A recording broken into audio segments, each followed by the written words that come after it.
along with you, Sean, John.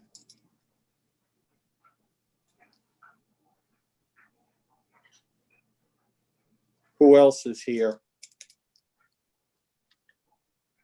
Everybody but Ron Scobo from the planning board. Okay, so Neil's And then we have here, 3 Nathan's absentees. here.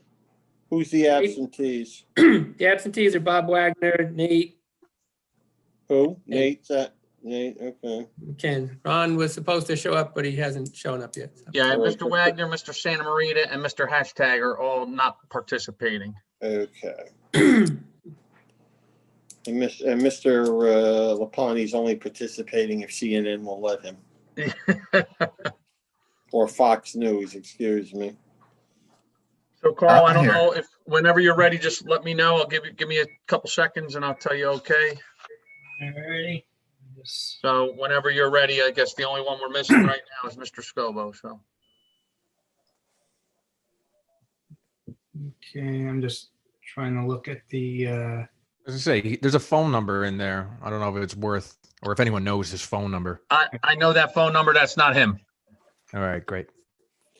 Thank you. I know that phone. Oh.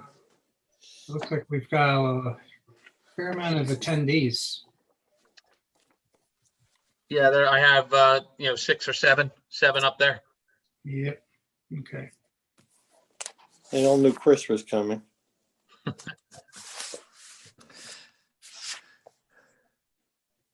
And Frank's dialed in on the phone, right? So. Correct. He's one of the- Well, he's in his car, he said. He's one of the 7. I'm assuming that's. No. He's up here on the panel already. Okay. He's the one that's marked F on your, Oh, there you go. if you're looking at the videos. Yep, he's incognito. Yes, he is. All right, good stuff. All right, I just gotta find the time. They've got 7 attendees. Yes, Yeah. I have 7 right now. Fred, Yes. it's Dave. Mike Ogrodnik and or David Singer might be coming in to talk about the couple of applications. So if you see Singer or Ogrodnik, Ogronic. Okay, Yeah. yeah, I know them both, so I'll promote Okay. them when they come in and I'll let you know. I'll interrupt so we can mark it down in the record. Don't do it. Don't let him in, especially Ogrodnik. I'm tired of seeing his kitchen. Yeah. By the way, I haven't seen David in a while. We decided to shave the beard. back in March. I thought it was long. I don't know why I thought it was long. It was on during the summer. Excuse me. It's like, Nope. Well, you couldn't tell with the mask on, so. Yeah, probably. yeah. All right, so I guess everyone that's gonna be here is here, so You got a quorum, Carl. that's what I like to hear, so.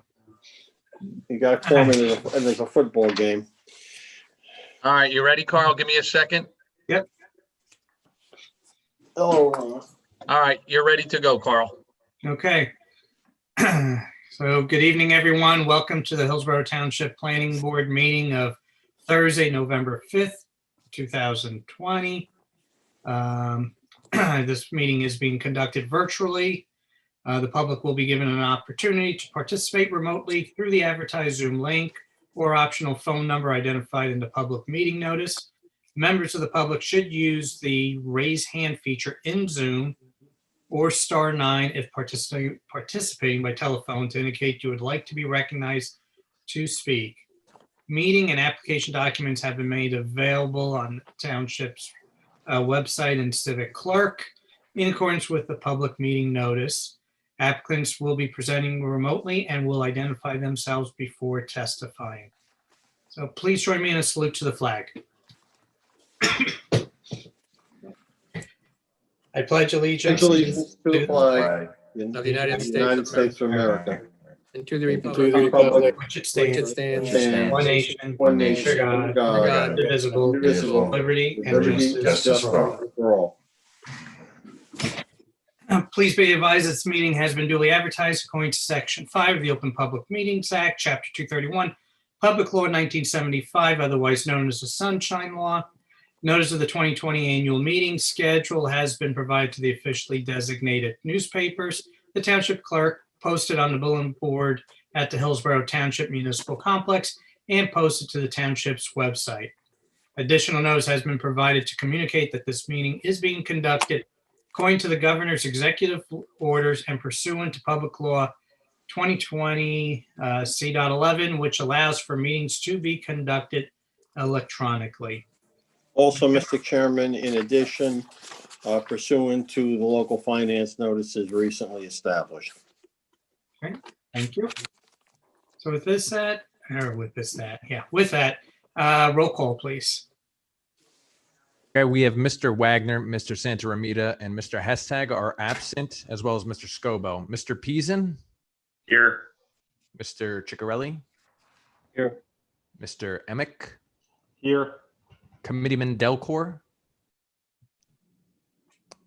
Here. Deputy Mayor Lapani, Here. Vice Chair Julian, Here. and Chair Sirachi. Here. And then we do have our professionals here. I don't know if you want to go through that or should I just call them out? Mr. Euro, Here. Mr. Maskey, Here. and last but not least, Mr. Bernstein. Thank you, Michael. Here. Welcome back.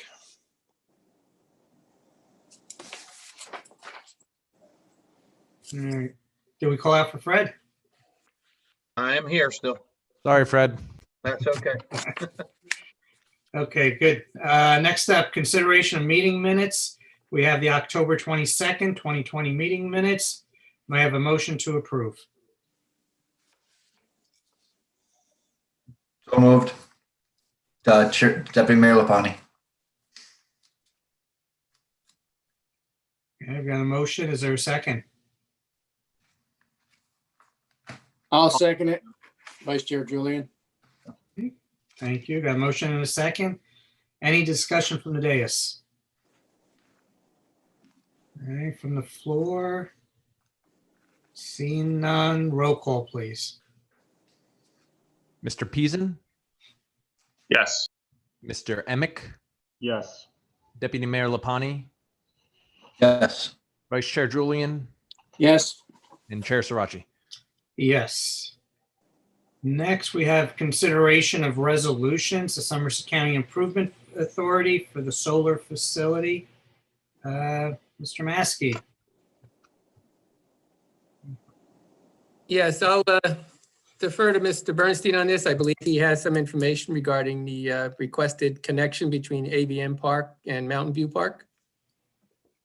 Mr. Chairman, members of the board, we have been in communications and consultation with representatives from the Somerset County Improvement Authority, who have been in communication with representatives of the Somerset County Park Commission. And there is an indication to place some form of gravel or related dirt, most probably gravel path, between in a area yet to be designated in between and Van Middlesworth Park and Mountain View Park, so long as it is not in proximity to nor becoming a problem to the proposed solar farm. Okay. So Counselor Deputy Mayor LaPena here. What does problem mean if they decide that it's not feasible, they won't do it? Is that No, I think they don't want it running through the middle of it. okay? I don't think they are looking for you to put a path through the farm. I would agree that would probably not be best. Yes, so that's the indication that it will be outside of the farm location, which I believe will be fenced off, so. But it So it will could be be- some. There It could will be a be, circuitous route as opposed to a direct route is what you're saying, but there will be a path. yes. We need a meandering path, so, this is our opportunity. Hey, it's Frank Delcourt. Just so I'm clear, does that mean they're not moving the panels at all? They're going to keep them exactly where they've laid it out on the original draft, and they're going to create a path accordingly, or are they going to relocate some of the panels? I don't know if they're either going to relocate the panels, Frank, or they're going to leave them as is, but they intend to create a path. It just will not be through where the panels are located. Because that's going to be fenced off anyway, so we don't want people obviously walking through a fenced off area with a series of solar panels, but they will put a path together. Okay, and will we have the ability to bless their design before they move forward with it? I will advise the improvement authority, who will advise the park commission accordingly. I will also in my other capacity advise the park commission. Advise yourself. Yeah, I would agree. I would like- I'll advise the commission in my capacity as general counsel. And will we endeavor to remove the word endeavor from the resolution? No, Because I think that was a sticking point. if it is the desire of the board for me to remove the word endeavor, we will remove the word endeavor. And put in a more appropriate word that will hopefully make certain members of the board, one of whom I see and one of whom is on audio, happy. Yeah, so Mr. Bernstein, this is Frank again. Yes, I would like some more forceful language around what the requirements would be. I obviously don't want to speak for the entire board, but for me, I think there needs to be a little bit more teeth to what we are asking them. And if that means, we have final say on what they do, that's fine, but there needs to be a little more than endeavor. I would ask the board to authorize the approval of the resolution subject to review by Mr. Lapani and Mr. Delcor, because they are the representatives on behalf of the Township Committee and the mayor, so that this will be a item that the committee is satisfied with. And I will indicate to the board that I have had communications prior to the committee as a whole. I'm okay with that. Frank, you okay with that?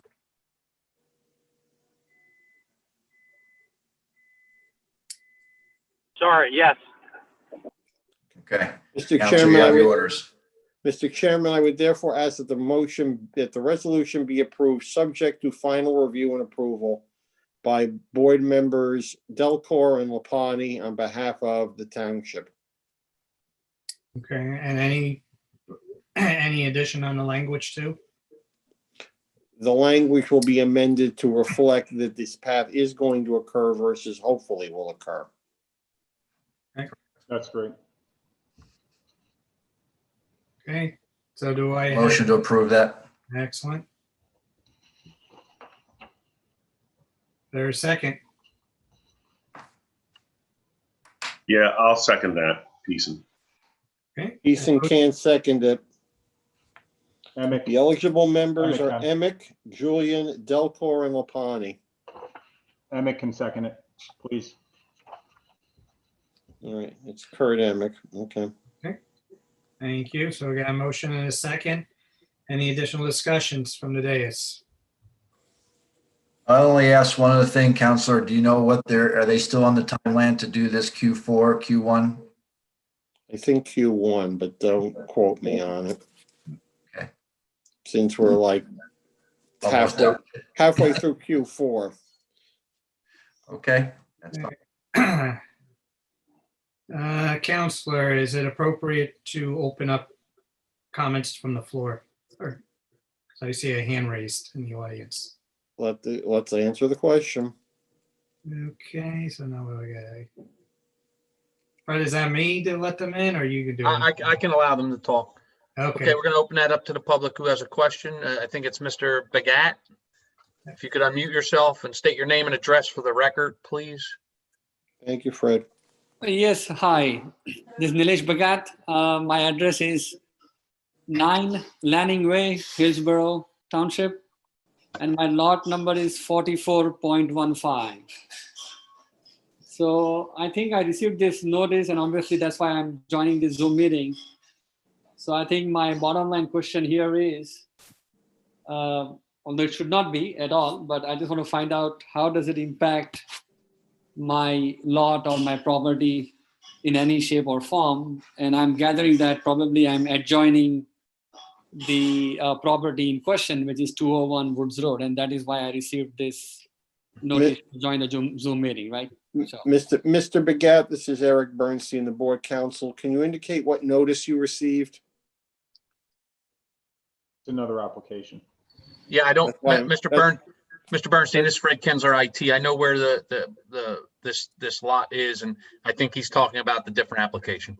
I mean, he probably is. I just want to Yes. make sure for the record that we're, Sure. so we it says the notice is of for minor subdivision, lot line adjustment.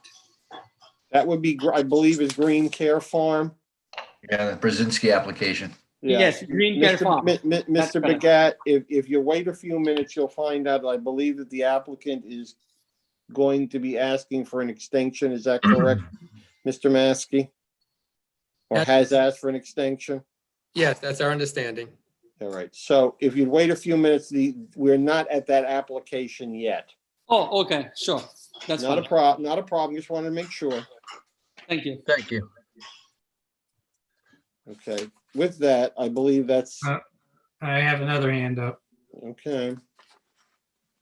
Okay, could you please state your name and address for the record, please? Maria Janusik, 720 East Freck Avenue, Manville, New Jersey, and I am a Hillsborough Township property owner, Block 86, Lot 3, 2155 Camplain Road. Thank Are you you. able Go to ahead. hear me? Okay, regarding this resolution, consideration of resolution, where is this solar facility? Because it doesn't say anything on the agenda other than solar facility in parentheses. Are we talking about are we talking about this resolution, Ms. Janusik? What you just talked about, yeah. This is on what was known as Hillsborough Properties. It is a piece of property located in the township between an existing park, which is Ann Van Middlesworth Park, and an existing county facility, which is Mountain View Park. I don't remember the exact, somebody will fill in the exact address, but that's what we're talking about here. East Mountain Road. Thank you. It's on East Mountain Road. Yes. Is there a block and lot number or some identification of this? It's multiple blocks and lots. So if I were to open this, I would ask for the Hillsborough Properties on East Mountain Road. Yes. Okay, and there is a proposed solar facility on there, or that is on there already? There is a proposed solar facility to go on. Proposed. Okay, all right, thank you. Thank you. Anyone else from the floor? Not seeing any, so roll call, please. Mr. Emick, Yes. Committeeman Delcor,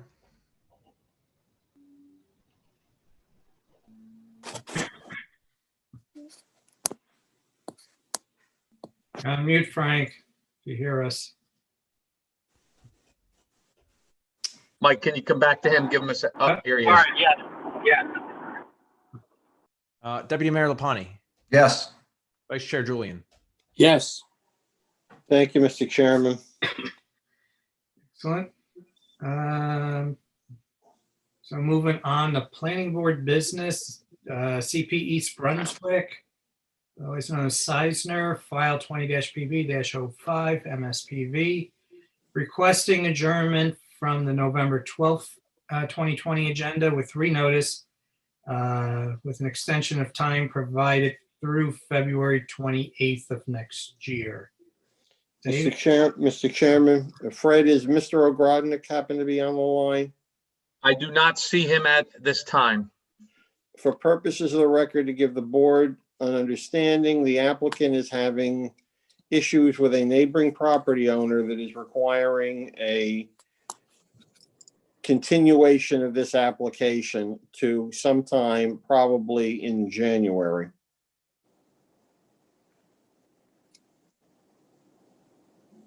Yeah, we should note that they're asking to be adjourned, but they would need to renotice because we're not setting a specific date. This was actually scheduled for the next meeting, November 12th, so. Okay. All right, so do we need to make a motion to grant? Yes, we need a motion, Mr. Chairman, to grant the continuation of the hearing, renotice, and accept the extension through the January 31st, 2021. January or February 28th is what I have. Yeah, February, I thought, David, which is it? I think that's like Well, January. the extension is through February 28th, the Okay, time of thank you. decision extension. Yes, thank you, sorry. All right. Okay, so do I have a motion to grant this extension? So moved. There's Mr. Peason. Do I have a second? Second. Second. Okay, there's the deputy mayor. So a motion, a second. Any additional comments from the dais? From the floor, I see none. Roll call, please. Mr. Peason, Yes. Mr. Chicarelli, Yes. Mr. Emick, Yes. Committeeman Delcor, Yes. Deputy Mayor Lapani, Yes. Vice Chair Julian, Yes. Chair Sirachi. Yes. Next up is business from the floor for items that are not on this evening's agenda. So if there's anyone from the public on the phone that would like to provide any comments to this board for items not on the agenda, please raise your hand. I do see Maria Janisic. Again, please state your name and address for the record. Maria Janusik, 720 East Freck Avenue, Manville, New Jersey, and Hillsborough Township property owner, block 86, lot 3. I have a question regarding this meeting. Is this being recorded verbatim? Yes, the Or court then it was reporter, recorded, we yes. have a court reporter who is on the line, Mr. And so- Lombardozzi. Okay, and so will there be a verbatim transcript available? No, not unless you wish No? to, not unless you wish to ask Mr. Lombardozzi for a copy and willing to pay for it. So the only thing that will be available will be minutes of this meeting. That is correct. Okay, so my question is regarding the Sherman property, block 86, lot 21.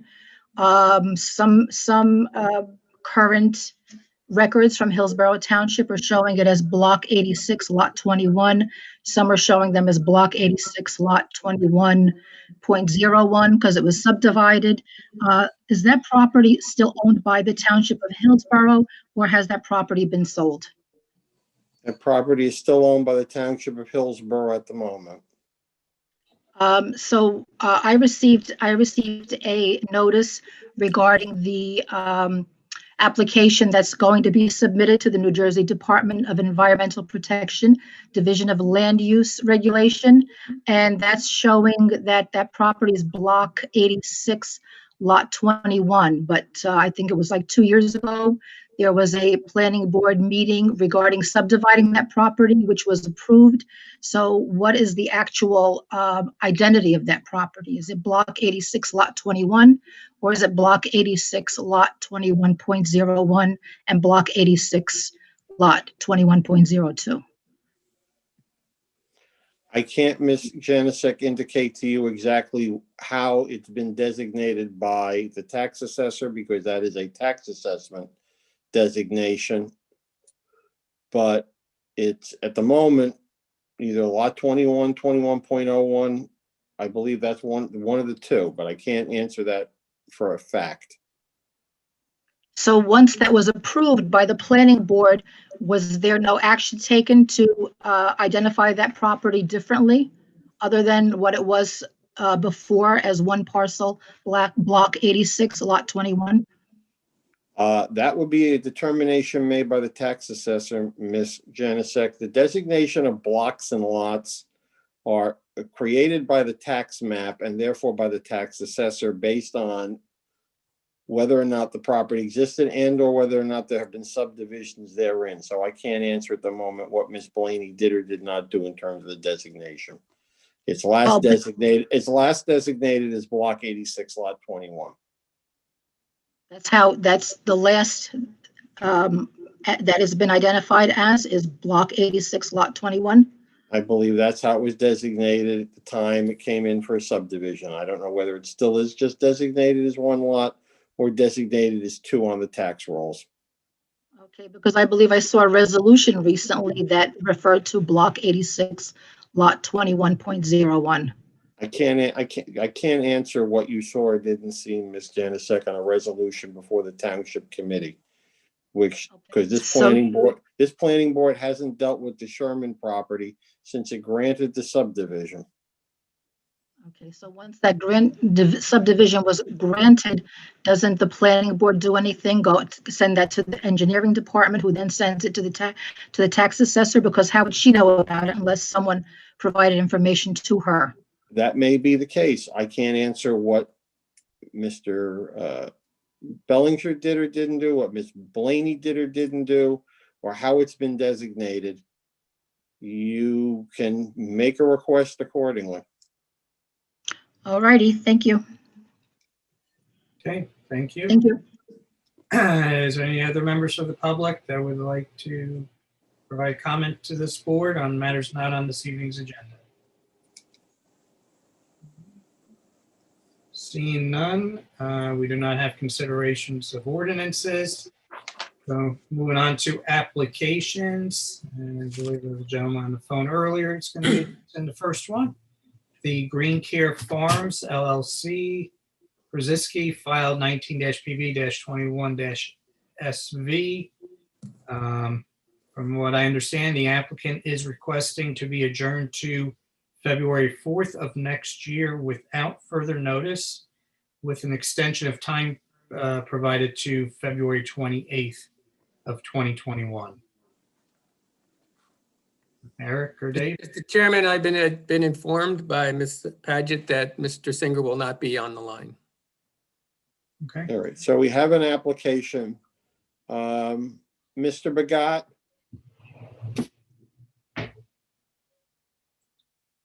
Fred, is he still on? Yes, he's still on. I'm sure he can hear us. Do you want me to allow, yep, he's raising his hand. We'll allow. Yeah, will you let him in, please? Yep. Okay, Mr. Regat, just state your name and address again for the record. Yes, hi. Nilesh Bhagat, 9 Lanning Way, Hillsborough Township, lot 44.15. Thank you. Mr. Begat, the applicant, this is an application for a minor subdivision lot line adjustment and some related items. The applicant's counsel has made a request to continue this application until February 4th, David? Yes, February 4th. February 4th. He's also requesting, Mr. Begat, that he not have to send out new notices. If the board is to agree to do same, this matter will be heard again on February the 4th, but you will not be getting another one of the notices you said you received for this meeting. So if the board is so inclined, I want you to be aware that this matter will be heard again on February the 4th, 2021 at 7:30 or as soon as after as it can be heard, but you're not going to get another regular or certified mail piece telling you about it. Okay, but then how does this this Green Care Farms, whatever, how does this impact my lot, if at all? I don't know if it does or it doesn't. The application is not before. I can only tell you, at least from first view, that this is an application to basically change a lot line and reconfigure the existing property. But if you want to know more, I would suggest that you appear via Zoom at the February 4th, 2021 meeting. But at the moment, nothing can happen until then. Oh, I see. But will it be the same meeting ID and the passcode? I don't know. I doubt it will be. All I would suggest is that you contact the planning department sometime in January, toward the end of the month, to find out what the login will be. Okay, but there would not be any notice from the planning department like what I received just now. I mean, for this. That's the applicant's request. The board may choose to tell them they want it renoticed. That's a purview of the board. I just want to let you know if they agree to the request of the applicant, you won't be getting another notice. Okay. Okay, so you're saying the next meeting for this is February 4th at 7. That's what's being asked for. The board has not yet decided to grant it. The board hasn't decided to grant the continuation, and the board has not yet decided to grant it without notice. So, but I just wanted to let you know where we were at the moment. Right, but then this Green Care Farms, like, I mean, what are they trying to do? I mean, are they trying to, I mean, they cannot encroach on my lot though, right? For No, sure. they cannot encroach on your lot without your approval, but that's not really, I believe, what the application is. So Okay, all I can suggest is to inquire the planning department as we get closer. If the board does not agree, if the board agrees to no notice, otherwise you will get another notice. That's up to the pleasure of the board, Mr. Chairman. Yep. So You know, I just had a quick question of David. With the documents or some of these drawings, since would they be up on the civic clerk website for public access? Yeah, Mr. Chairman, it's our understanding that they're going to revise their proposed subdivision. So they would have to submit new plans and this would all be posted on Civic Clerk again. Okay. At least 10 days prior to the meeting. All right, and that information goes out in these notices now? Yes. well, then that would probably. require new- that Mr. would Chairman, require- I would propose, sorry to cut to Eric, I would propose, since there is going to be a change, and also how far away this is to February. Yeah. That notice would be re-given, to be fair to all those who would be impacted. I would concur, Mr. Chairman. Yeah, no, I agree, because obviously we're probably going to still be in a Zoom state, and with The these, years to come. that's it. So that would be my my input, agreeing with the deputy mayor. okay, so I think it would be, I mean, it would be appreciated if the planning or the zoning department can at least inform me via mail if once this notice is again up for discussion on February 4th or whatever that date would be. Mr. Begat, if Mr. Lapani turns his comments into a motion, gets a second, and the board votes in favor of that motion, you will be getting another notice. Okay. Mr. Begat, I will tell you now, I am making a motion to change the request to notice will be required the next All right, meeting. good. So it will be motion to approve the continuation of this application till February 4th, 2021, time of decision, February 28th, 2001, and the applicant will be required to renotice. Okay, and we have. Mr. Chairman, maybe let me jump in. Through the miracle of modern texting, our board clerk keeps sending me messages. That February 4th date, because it has, the 2021 calendar has not been officially adopted by the planning board yet.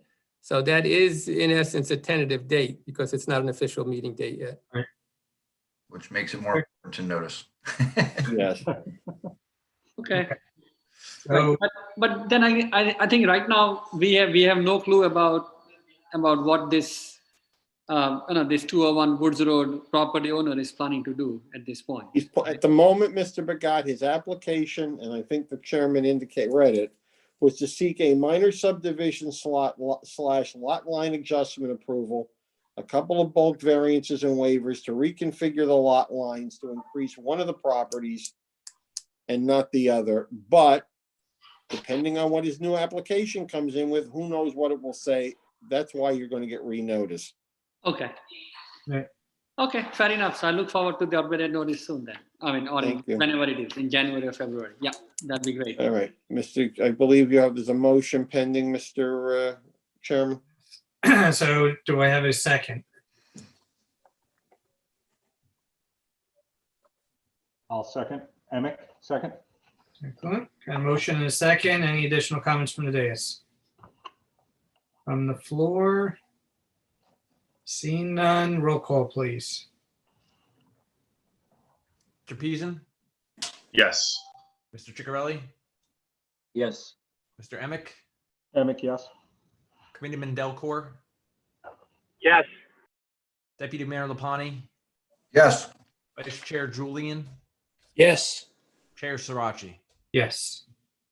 Okay, moving on to the SunPower Corporation Comcast cable application with file 20-PB-02-SPV, Block 198, Lot 2.04, commonly known as 279 Amwell Road in Hillsborough. The applicant is seeking a minor site plan approval, C-bulk variances and waivers, including a submission waiver from submitting an environmental impact study to construct an approximate 1.59 acre ground-mounted solar array in an area to be fenced on the property in the CDZ, otherwise known as Corporate Development Zone. I will turn it over to the applicants. There was an environmental commission review of this application on October 26th. Yep, you're correct. And I believe counsel is here, Mr. DeGrazia. State your name for the record.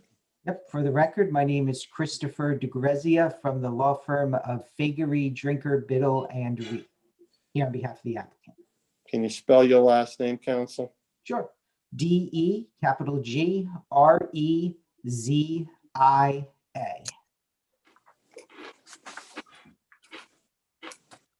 Go ahead.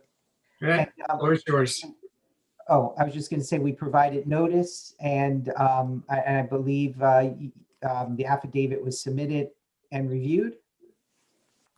Application, these notice is appropriate and the affidavit submitted is also appropriate. Okay, thank you. Thank you very much.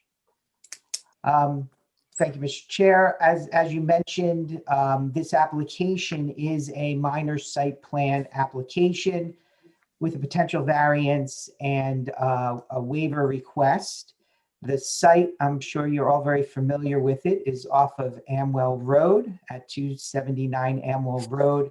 The property is about 5.58 acres, and this is a very modest solar array, approximately 1.59 acres of the 5.5 acre site. As Mr. Chair mentioned, it is in the corporate development zone. It's a permitted use. We're very excited. It is a renewable clean energy project. There's a lot of really nice elements. Of course, you're essentially taking the solar radiation to produce power, and you don't have any of the byproducts of burning any type of or using up of any natural resources. So there are a lot of great benefits. There's no emissions. There's no, so we're basically reducing direct emissions from on-site energy production. We're reducing indirect emissions because we're not purchasing energy off-site.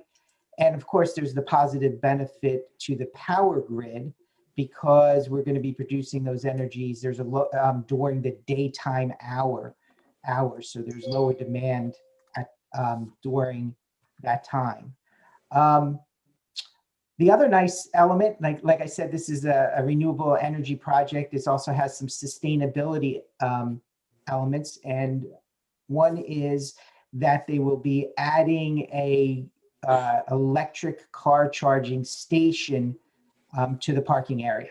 This is an existing building. We're not planning on any expansion. We're not requesting any expansion or changing any of the function of the building. This is really just to create some green energy to help power the building. And unless there's any questions, I'd like to introduce my first witness. Please do. Oh, yes. Yep, go ahead. Sorry, I was on mute. Benjamin Struck, who is the Senior Director of Power and Infrastructure of the Northeast Division. We'll have to have Benjamin sworn in. Mr. Strunk, raise your right hand, please. Testimony you're about to give is the truth, the whole truth, and nothing but the truth, so help you God? Yes. Can you state your name, spell your last name for the record? Benjamin Strunk, S-T-R-U-N-K, Comcast Cable, Senior Director, Power and Infrastructure for the Northeast Division. Mr. Strunk is a lay witness, is he not, counsel? That is correct. Your witness. Mr. Strong, can you tell me a little bit about the project and its importance to Comcast? Absolutely. Thank you all for having us here. First of all, we are excited about this project. The installation of this solar array is directly supportive of the incredible broadband consumption and growth in this part of New Jersey. As we're all aware of, in this new world of COVID and work from home, live from home, the broadband consumption of pretty much the entire US has skyrocketed 2 times, sometimes 3 times. What we are seeing is a massive network capacity need. And in lieu of just consuming more fossil fuels over time, we feel it is proper to utilize as much renewable energy as possible, not only to support the growth of the network, but to also help New Jersey reach its sustainable energy goals. We feel that this project is a very worthwhile endeavor as a corporate citizen to undertake. We feel that it is a improvement to the existing property and its form, function, and reliability. What we are seeing is that the grid interdependency in some markets is beginning to wane as well. And as we do adopt more on-site solar, we feel that the internet reliability and the availability is an improvement as well. As we do start to scale and grow the capacity network to absorb the additional requirements from work from home, this is a direct improvement to its existing power needs. Thank you. Before we move forward, I notice our planner is on the attendees list, Christine Cafone. Can you elevate her?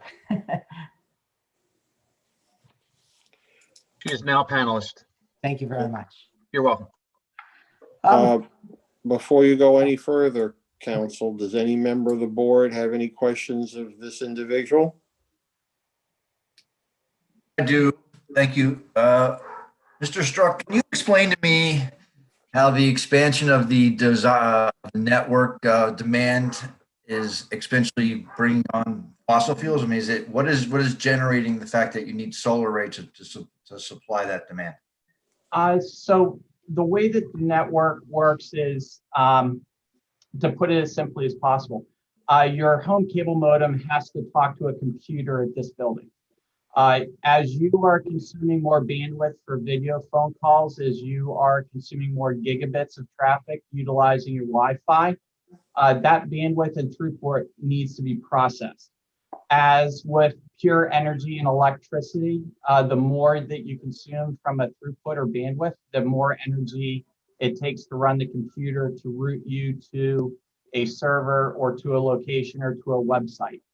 The more energy that's consumed to provide that routing power, the site is going to engage in growing more consumption. Right now, the site is provisioned for only 300 kW worth of energy, which would be about the equivalent of 10 to 15 homes. And over the course of the next 18 months, we think it might double. What this solar field allows us to do is to divert half of that consumption from the daytime to the solar field as it's appropriately sized. And at nighttime, we still would be relying on the grid. So essentially, just to follow up, the grid is designed to, I guess, maybe cut your number in half, daytime versus nighttime? So the way that the utility grid has to provide us with enough capacity to run our utility service. A good example would be in your own home. If you have a 200 amp service at your house, the power company is bound to provide you the capability to absorb 200 amps worth of energy inside of your home. You might not consume that all the time, but the power company has to provide you the capability to consume that. What we are seeing though is that even though we are provisioned for around 300 kW worth of energy consumption, we do not want to absorb all of that. We would rather supplement that from an on-site solar system so that we do not consume all the way up to our total capacity. Thank you. Any other questions from the dais? All right, do I need to make, can I make a Motion to open the public. So moved. Okay, do I have a second?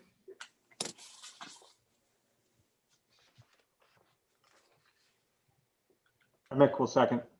Next one, we got a motion and a second. All in favor? Aye. Aye. Aye. Okay, we have a number of people, so Fred, just take them in order from top to down. Will do. Again, once you're allowed to talk, please state your name and address for the record. And again, these are questions for this witness, please.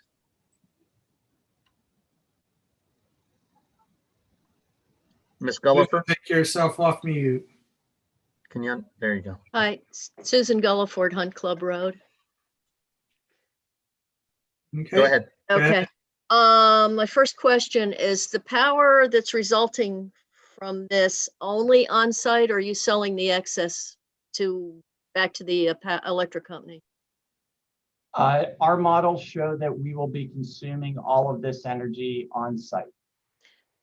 Okay, do you already have any solar there at all? Do you have panels on the roof, anything over the parking lot like the YMCA has?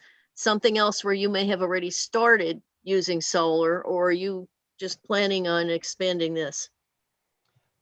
We do not have any solar renewable energy plugged into our building at this time. This is the originating solar array.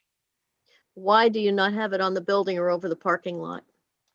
We do not feel that having solar panels on top of a critical broadband network is feasible, and therefore we would like to protect our utility and capable services to our customers.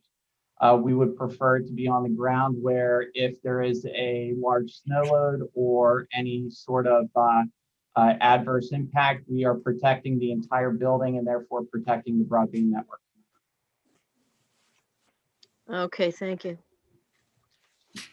Thank you. Okay, next. Ms. Janusik, if you could please state your name and address, unmute yourself. Thank you. Maria Janusik, 720 East Freck Avenue, Manville, New Jersey, Hillsborough property, block 86, lot 3. Could you please let me know what is Mr. Strunk's position with Comcast Cable as a witness giving testimony here? Ben, you want to give your title again? Absolutely. Yes, please. Yes. Yes, ma'am. I am the Senior Director of Power and Infrastructure for Comcast Cable in the Northeast Division. I operate and facilitate all the power and infrastructure for the buildings in this area. Okay, thank you. And as far as that, the solar energy, does this have any adverse environmental effect? Like when you have the those power lines, they give off the electromagnetic field or whatever, which could be harmful to people. Does this solar power have any kind of adverse effect for people? What I can stipulate to ma'am is that all of the power conductors, essentially the leads from the solar panels, route directly underground to what's called a solar inverter system. And that inverter system is aggregated and then fed into the internal utility grid. This system is small in scale and scope. It's not a solar farm. So there would be no overhead high tension lines, which I believe is what you're referring to. So the way it's going to be built right now, this has no adverse effect to people in general. I would say, as having installed solar panels myself and endorsing them on homes, these are the exact same panels that you would have in a residential environment or in a business environment or in a carport structure in a shopping mall. There is nothing different or special about these panels. It is a UL listed and fully acceptable solar panel from the industry. Okay, well, I hear what you're saying, but you haven't answered my question, which is there any kind of adverse effect for people This is going to be bigger than what you would normally have on a residence. So based on the size of this, even though it's not a solar farm, does it have any kind of negative impact for people? Ma'am, I think that question is better suited to a medical expert that could stipulate any harm or difficulty to a human from an electrical solar panel. So I don't know if I can answer that question to your satisfaction. So there, you have conducted no kind of studies. You have no idea whatsoever as far as negative impact. I believe that a solar panel is a fully approved UL listed device that is fully accepted and in common use. Okay, so you're not answering my question. Thank you. Just to provide some commentary, UL listing is an independent third party from a safety perspective, product safety, review and testing. That helps. Bob or Kim Kralovich, could you again please unmute, state your name and address for the record, please? Thank you. Robert Kralovich, 291 Amwell Road, Hillsborough, New Jersey. My property runs parallel to the proposed site. Mr. Kralowicz, can you spell your last name for the record? It's KRALOV as in Victor, ICH. Thank you.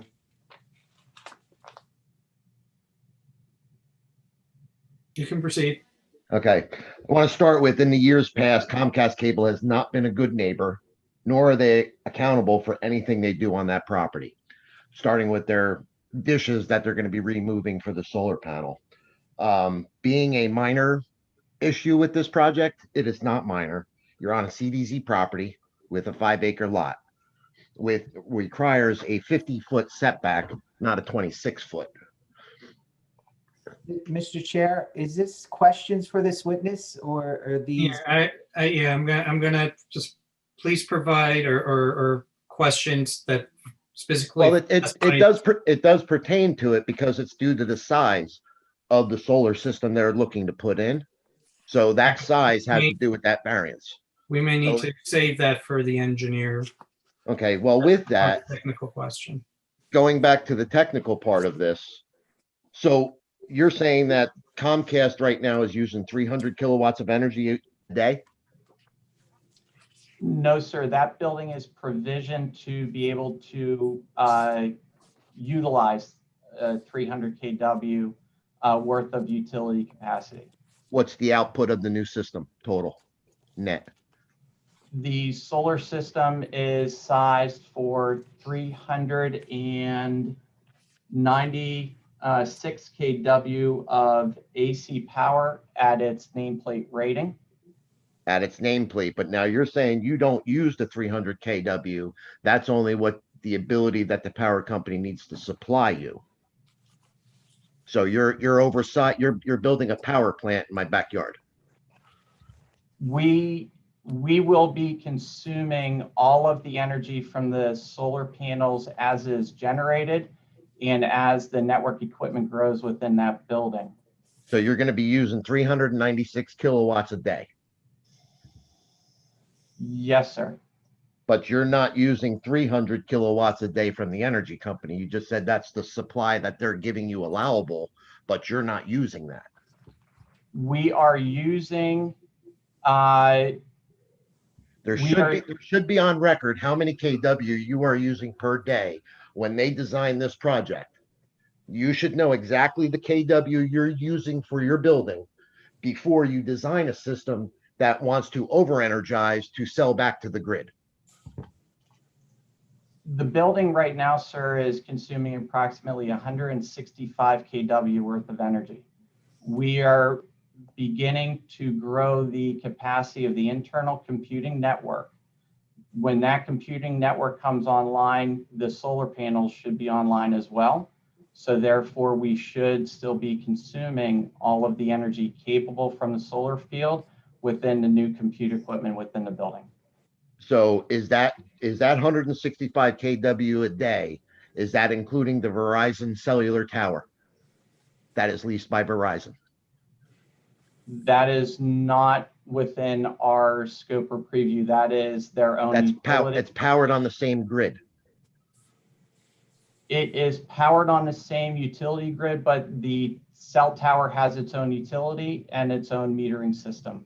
We are not powering that system. So that small building with the information, with the communication devices that are within that building are consuming 165, and you're saying you're going to double that capacity? So if you double that capacity, even the HVAC system that you have on that building is not going to be able to handle the heat generated from that equipment operating at that high of capacity. So then later on down the road, you're going to have to increase either the size of the building, the HVAC equipment, or different equipment to keep with that. We will be scaling the air conditioning systems as necessary to cool the cooling systems and stay within the normal operation of the large building. The small cellular building is not attached to this solar infrastructure. Understandable, but that still goes back to, if you're going to double your capacity on your servers using 165 kW, going up to 300 kW. Now that capacity generates heat. So the existing HVAC equipment, you're telling me, will handle that additional heat from that generated power of those servers? We would be scaling the air conditioning as necessary for the scaling which way? We would be scaling the air conditioning capable to cool the computing equipment as needed and as necessary. The existing air conditioners that are there right now are capable to absorb, I believe it's up to 250 kW of the compute as it grows. Now, what we do know is the advancements in air conditioning as we do replace the units. We do feel we can replace the units without adding additional. As we replace the existing units, we will be able to get more efficient units and therefore run with a better power quality or power efficiency. Okay, efficiency has nothing to do with capacity. So you can get if you have a unit that's 20 tons, I don't care if it's 10 SEER or 13 SEER, and maximum right now is 13.5 unless you go to a chiller. So am I going to be on a meeting in 2 years because you guys are going to be looking to put a chiller out back and we're going to have to listen to that like the generator? I can't speak to exactly how the power models are going to. So you don't have a plan of this expansion? What I'm saying, sir, is that we would be scaling the air conditioning as necessary to support the compute load over time. Which would be increased. And I could represent that whatever air conditioning or equipment that's brought on site will meet the sound and state sound requirements. So if it doesn't, well, the generator doesn't. If it doesn't, we will have to attenuate. So it will meet state standards. Well, the generator doesn't meet that requirement, and there was never a variance to put in that generator for Verizon, but that's Verizon. They could do what they want. That runs every Tuesday that we have to listen to. But in that fact of the matter is, I believe that you are going to have more of a heat load than you're expecting. You're going to have to make major changes now. Like I said, your sound levels and variables for a new HVAC system, I think you're highly underrating that. And to talk about scaling it one way or another, and this is where I go back to, Comcast is not accountable, nor do they care about their neighbors. They do what they want when they want. And I don't think you've thought this plan totally through to, where they're going to be going back to the planning board to say, we need a bigger building because we need more equipment because this is happening. But that's all I have to say with you right now. I'll continue with the engineer. Thank you. Mr. Chairman, I don't see anybody else's hand raised for this witness.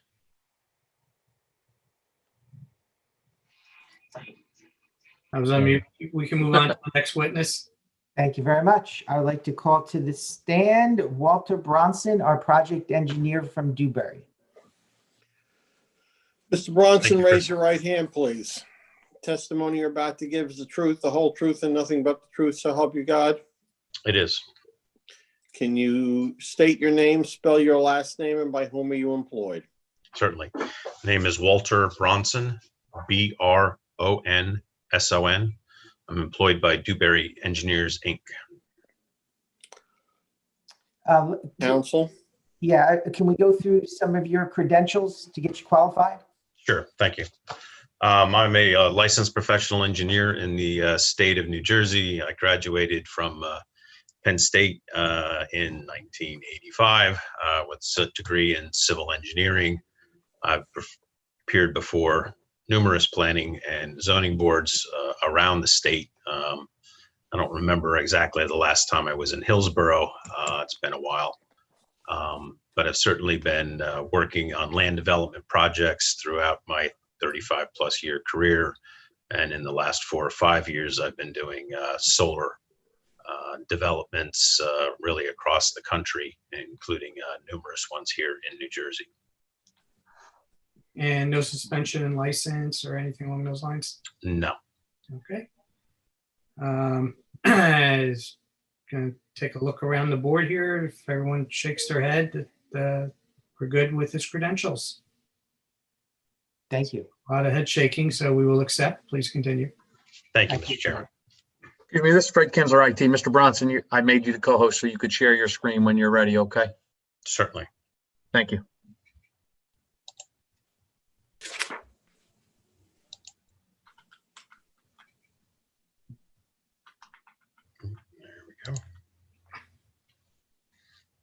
So I'm putting up the PowerPoint presentation, which is the same presentation we used at the Environmental Commission last week. And I think Are we going to mark this, Counselor? Yes, let's mark this as A1. Are we going to mark the entire presentation? Or are we going to mark it separately? I would like to mark it as one exhibit and then refer to the page. That's okay. Essentially marking it as A1, indicating it's a PowerPoint presentation, and it consists of, you took it off so I couldn't see the pages. How many pages? It looked like there were 9. 9 pages. 9 pages, and then identify each page when he refers to it. That works. If not, we can do it individually. Why don't we do it individually? Okay. All right. So I think we won't mark the title page. We'll go to sheet 2, and we'll mark that as A1. Thank you. Mr. Dewberry, for purposes of the record, can you indicate what exhibit A1 signifies? A1 is an aerial view of the project site and the surrounding area. Can you indicate, if you can, for the record, where the where the gentleman who just questioned Mr. Strong's property is located? I believe he is this house right here. Without any objection, we'll mark this as A1, Mr. Chairman. By the way, when was this photograph taken? If you know. I do not know. All right. What's the source? Where is the source of this photo? It appears to be a Google Earth image, but I don't know that either. Okay.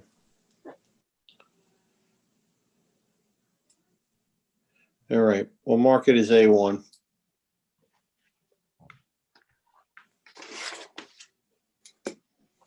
So,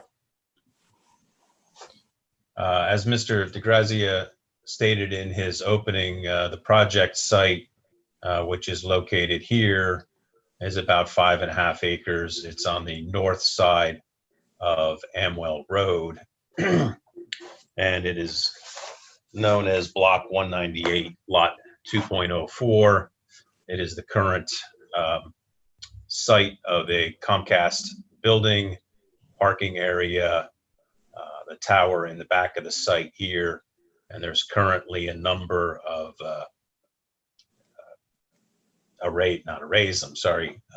satellite dishes along the back of the building in this area here. And if it's all right with you, I'll move on to the next slide, which is a closer up view of the property. Please. We're going to mark this as Exhibit A2. Can you indicate for the record, Mr. Bronson, what this signifies and who, if anybody, created this exhibit? This exhibit was prepared by SunPower Corporation, actually, and provided to us. It's entitled The Parcel Boundary for 279 Amwell Road. It is a blow up of the previous image so that it's centered more closely about the project site. And it has the approximate borders of the property for the Comcast site shown on the display here in this black line. It's a little distorted because the aerial image isn't from directly overhead, so I'm not going to say that the property lines are exactly where they would be on the ground, but it gives a representational view of approximately where that property is. Mr. Bronson, I'd just like to interrupt for one moment. Can you go to full screen, please? It'd be easier to see it.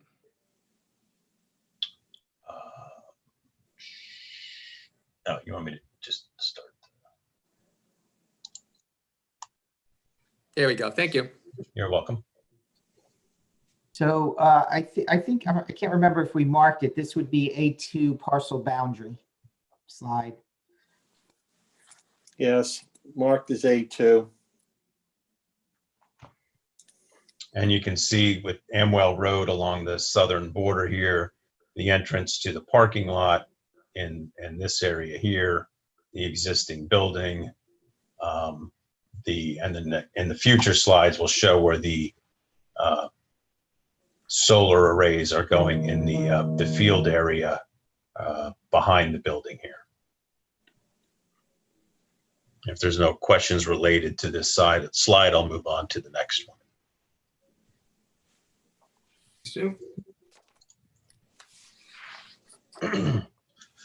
So this is this display is entitled the Site Improvements Plan. It's basically a reproduction of the site improvement plan that is located in the plan set that was submitted to the township, which was noted as C120. It's not that. And we'll mark this as A3 for the record. Yes. And with all of these displays, north is straight up on the screen. Again, Amwell Road is down on the bottom, the parking lot on the right side here, the building. And this is the proposed solar arrays in this area here, which will have a 6-foot high chain link fence around it. There'd be an access point from the existing paved parking area here as requested by the fire marshal. This would be a stabilized tray system that has gravel in it, but is covered with dirt and is planted, so it would be green space. And that fire access will wrap around the arrays, and there will be a second gate provided down in the southwest corner of the arrays. The current area here is partially wooded. In addition to removing the existing improvements, which are difficult to see here, we'll be removing roughly 38 trees and the scrub brush associated with that area out to this clearing limit line that's shaded in green here. In replacing those 38 trees, we will be planting 108 trees along the northern property line that are these the green symbols up in this area. Intermixed with the trees will also be some herbaceous shrubs to complete the screening. Those will be located in that hatched area there. The existing ground kind of is very flat, falls off a little bit to the northwest, a little bit to the east, and a little to the south. I'm sorry, to the west, and a little bit to the southwest. Our calculations show, because of the improvements that we are removing from the site, that there's actually a small reduction in impervious cover on the project, as the arrays themselves are not considered impervious by New Jersey. The area underneath the arrays will be planted with grasses that are not intended to exceed a couple of feet in height, even at their maximum, but that will be maintained as necessary so that they do not shade the bottom of the arrays. But that grass will be maintained and cover the entire area here. So we don't anticipate that there will be any stormwater runoff issues related to the project. The arrays themselves generate DC power, as Mr. Strunk was speaking about. That DC power is collected in the trenches that you can see here, and it's brought over to the inverters, which convert it from DC power to alternating current power. It's all aggregated in the solar switchboards, located on a small concrete pad here, and then it's fed into the building. The only other improvement that we're doing to the site is putting a car charging station at one stall in front of the building. So we will have one electric vehicle charging station on the parking lot in this location here.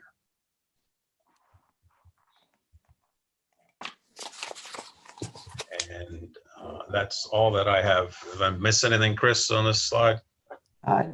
Nope. I guess you could talk a little bit about our meeting with the Environmental Commission, the comments they made, and how we're preparing to address them. I don't know if this is the right slide for it. It probably is. I believe it can be, sure. Yeah. So the comments or recommendations from the commission, and I'll just jump to the second part of their letter dated November 3rd, 2020. The first one was that trees proposed for replacement are native and a good choice. There are just 2 species that are proposed up in this area. It was discussed that we mix that up a little bit more. The species that are proposed right at this time are dogwoods and serviceberry. They're not intended to grow huge, large trees, which might overshadow the solar canopies.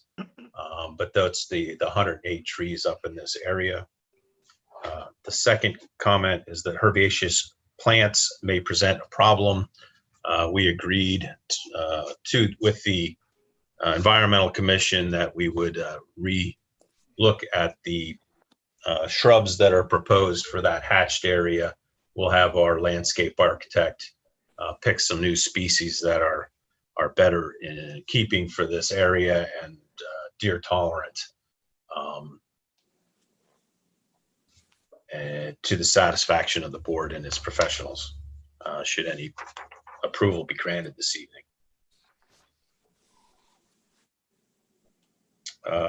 Chris, the next comment relates to the historic district, so I'll let you. Yeah, one of the one individual referenced some sort of information he had that it could be located in a historic district, and we looked on the Hillsborough Township website at both the historic master plan element as well as the maps, and we didn't see any overlap or any historic district even close.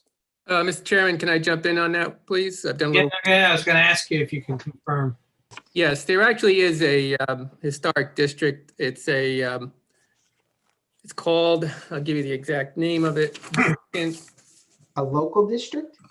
No, it actually runs from Texas to Linden, New Jersey. It's called the Inches Line Linear Multi-State Historic District.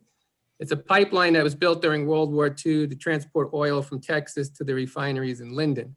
So it runs through almost the entire country. It skirts the northwestern corner of this site. It is currently the Texas Eastern Pipeline. They took it over after World War II, and they've been operating it since.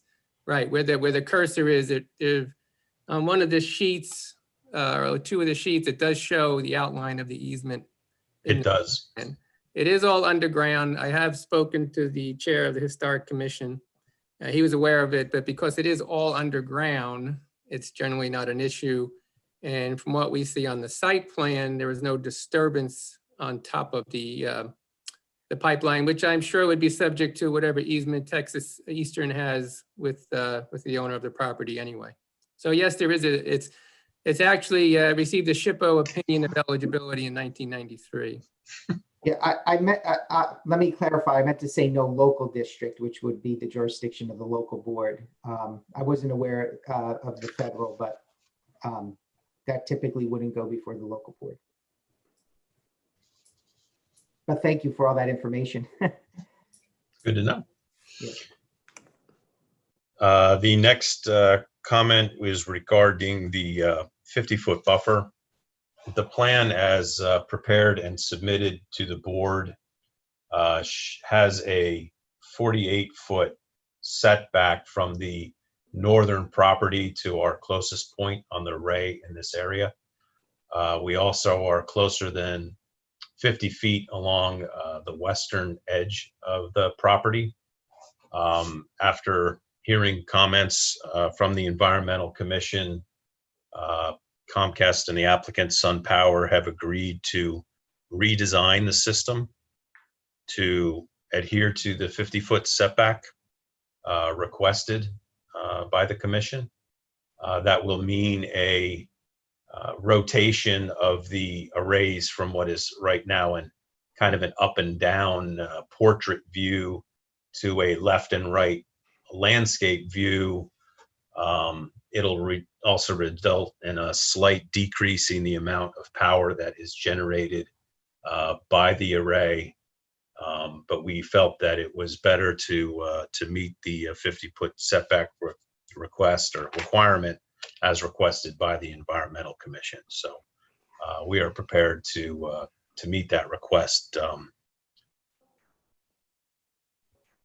and resubmit a plan if required to the board to show that. But the array field would essentially stay where it's at. It would just be shrunk in about 8 feet at its closest point, and in a little bit on the west side over here as well. I guess I should point out that as we testified to at the Environmental Commission, there are no wetlands or floodplains on this project site as shown on any of the applicable National Wetland Inventory mapping, NJGeoWeb mapping, or National Flood Insurance maps. The next comment it pertains to the spill prevention control and countermeasure plan. Again, Chris, I don't know that I'm the proper person to address that. That would be Ben, I think, could respond to that.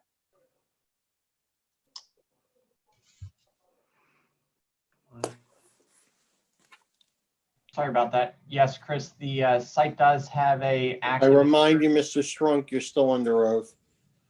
Yes, sir. Yes, the site does have a active and controlled spill containment plan that is reviewed annually and trained on annually as well. Thank you.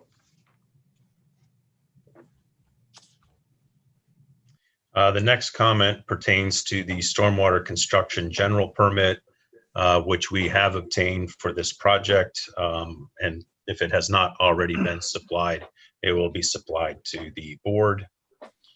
And the last item is to provide testimony as to why noted waivers are required. I think the waivers we requested were for traffic. And that's because the solar array system basically does not generate any traffic. There will be a technician that comes to the site on a very infrequent basis, meaning monthly or less frequently than that. If the system detects a fault, it'll let the operator know, and they'll send someone out to check that. But other than that, and infrequent mowing of the grass as needed are the only minor amount of traffic that would be generated by this addition to the property. Were there other waivers that we asked for, Chris? No, that we should talk about? just the submission related to the wetlands based on the information we received, or we have on the maps. That was So it. that, and I spoke to that. So those are the comments from the environmental commission. It's technically a waiver from the environmental impact statement. That's what the waiver was on this checklist. Correct, because we didn't, there are no real environmental constraints on the property, so there was no need to address those. And Mr. Chair, this is Neil. Yep. Can I just make some comments on what we just spoke about? Sure, please do.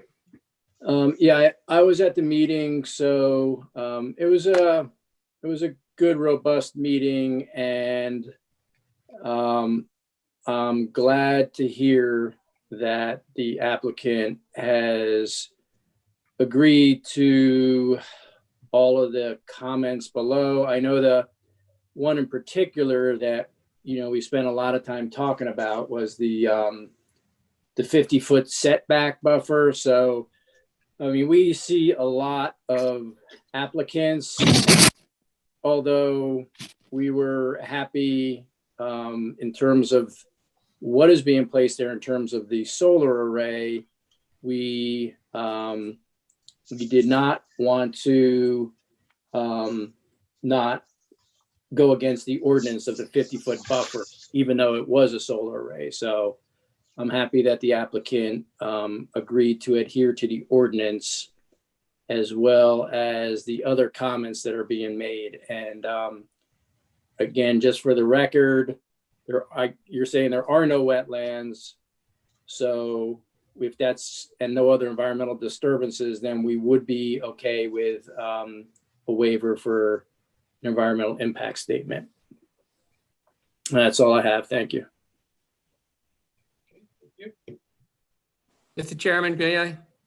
Go ahead. Just regarding the buffers, as I hear it, you're providing testimony that you will adhere to the 50-foot width required. Is that correct? The redesign of the system, the closest the arrays will be to the property line will be 50 feet. Okay, but you recognize the width is only part of it. The quality of the buffer is also an issue. Our section 18838D lays out certain requirements that the buffer has to meet. And in my comments, I deferred to our board engineer, T&M Associates, which is also our landscape architect consultant. So it would have to pass muster with them in terms of meeting all the requirements in terms of its effectiveness. You good with that? We are. I guess the only stipulation I would make to that is that the fire road that the fire marshal has requested that we put in, while it will be green, it is, and grass on top of it, it will be within that 50-foot buffer. Now we'll have landscaping, obviously along the northern edge here, and there is existing woods and understory that will be left remaining along the west side and the south side of the property. That being said, would you, regarding, depending on where the board goes with this, would you agree to a condition that that buffer must meet the approval of our board engineer in terms of quality and effectiveness? I don't think I'm the right guy to answer that question. Okay. I believe that we would, but I think Comcast or SunPower should answer that question. All right, we'll wait for that answer. Yeah, and I took a look at your ordinance, and when it talks about the buffers, it does allow specific items. It talks about walls, fences, berms, stormwater basins. So between the 50-foot area and our plan will basically be grass, plantings, and fence. And none of the panels would fall into that area. All right, simple question. Would you agree to comply with T&M's comments that they might have on making a better buffer? Sure. If this doesn't meet their standards, or our standards, I should say. Yeah, we'll be happy to walk the site with your engineer and go through and talk about ways to improve it or adjust the plantings to the satisfaction of the board engineer. Okay, I'm sorry, Bob, I didn't mean to speak for you. Are you okay with that? Yes, I am, David. Okay. So that answer was yes. Correct. Do you want me to go through the engineer's review letter as well? I'm not sure what this board's procedure is here. Actually, Mr. Bronson, what I'd like to do, because I've been taking notes throughout the testimony, I'm going to ask a few open questions because you guys have answered a lot of them, and then we'll just go from there. So section B, item 5, with regards to the parking lot, you indicated that you're only going to have maybe one technician on site per month. Any impacts to the existing 66 parking spaces other than the change of the one EV space? And do you see any impacts to the site? No, I do not. That's correct. You're removing the array of satellite dishes that are currently behind the building. Any plans for repositioning them somewhere else on the property or on the building, or are they just going to be removed and that's the end of it? They are being removed. Okay. Are there any new lighting or signage improvements being proposed? There is not. Okay.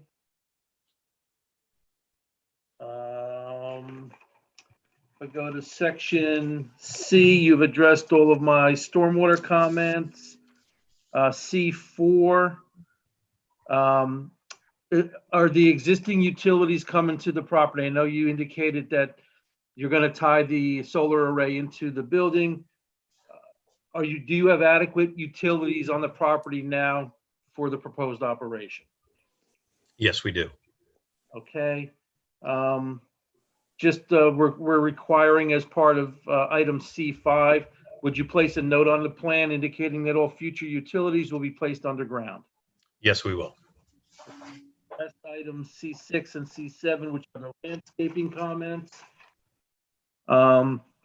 Item C9 refers to a concrete sidewalk detail. Will you correct that to show it as Class B concrete? Yes, of course. And that is all I have. Thank you, Mr. Chairman. Any other questions, comments from the dais? Yes, I have one. Mr. Bronson, can you tell us, is there any noise emitted from the solar array?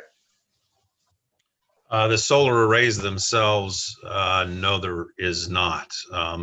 The electrical switchgear may have a small hum to it, but it's located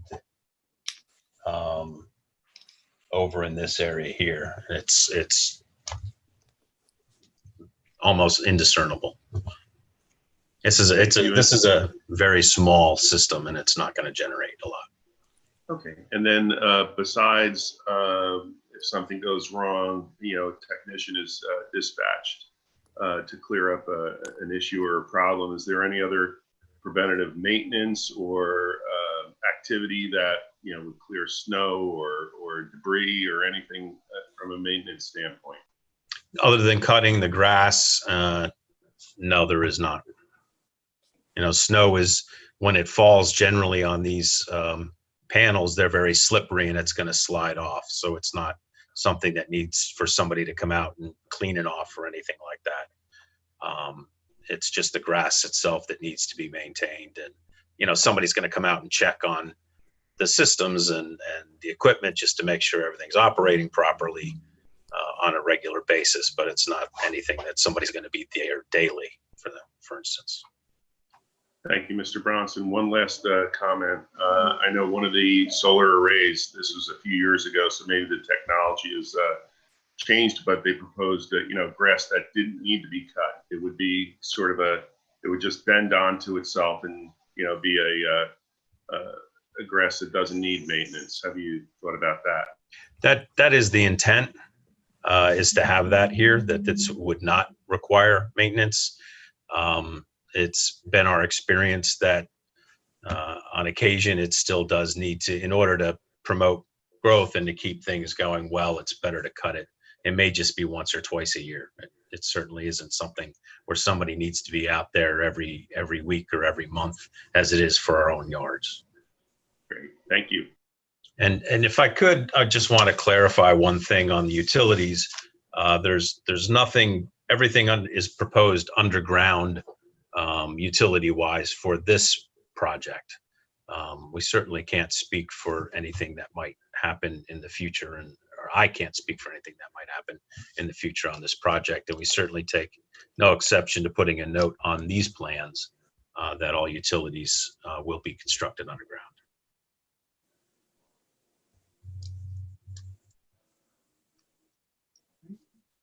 I have two questions, Chairman. Can I go? Yep, go ahead. Great, thank you. Kind of jumping off Mr. Peason's question, what is depicted behind the building? Is that a transformer you're going to set? Like what? I see a box, but I can't read. Nope, down behind the building. I know that's the inverter. Yep, right in there. Is there a new transformer that's going in for this installation? Yes, it is. That's a transformer. Is that transformer going to make noise? Again, it's just the hum that I was speaking about before. Given the neighbor's concerns, and I think the neighbor adjacent to, does it make sense to, I don't know what kind of tree line is in there between that transformer and the hum and the neighboring property? Does it make sense to put like evergreens in there to help buffer the sound or anything? I'm not sure what's best to show this. That there's already a pretty good number of trees in this area here. Yep. And undergrowth along with that's in that area that we're not disturbing. You can see X's on the trees that we are removing, but this area, if I come back forward again, this area is staying undisturbed. Sorry. And in what that is that? area. It's about 70 feet. I'm trying to scale it. So it seems like it's, I wouldn't necessarily call it a robust, but a healthy stand. And again, we'll be glad to meet with the township engineer and go over the buffering to make sure that it's adequate. And just a point of clarification, the neighbor who spoke before is over on this side all the way over here. It wasn't the neighbor on this lot here. Okay, that's a great clarification. And then my one final question is the tree removal. Are you only removing trees in the footprint of this facility, proposed facility? I know that seeing that green area there on that one exhibit, like the trees can cast shadows. You're not removing trees because of shadows. There are a on the few panel, just in the footprint. There are a few trees here, and here that are not within the array area themselves. Again, I'll come back forward. You know, they're down in this area of the site that we're removing in order to eliminate the shadows. Okay. So there's a few trees that are outside of the actual fenced in array area, but not very many. But they are part of the replacement. They are part, that's correct. Okay, thank you. Thank you for answering my questions. You're welcome. Anyone else on the dais?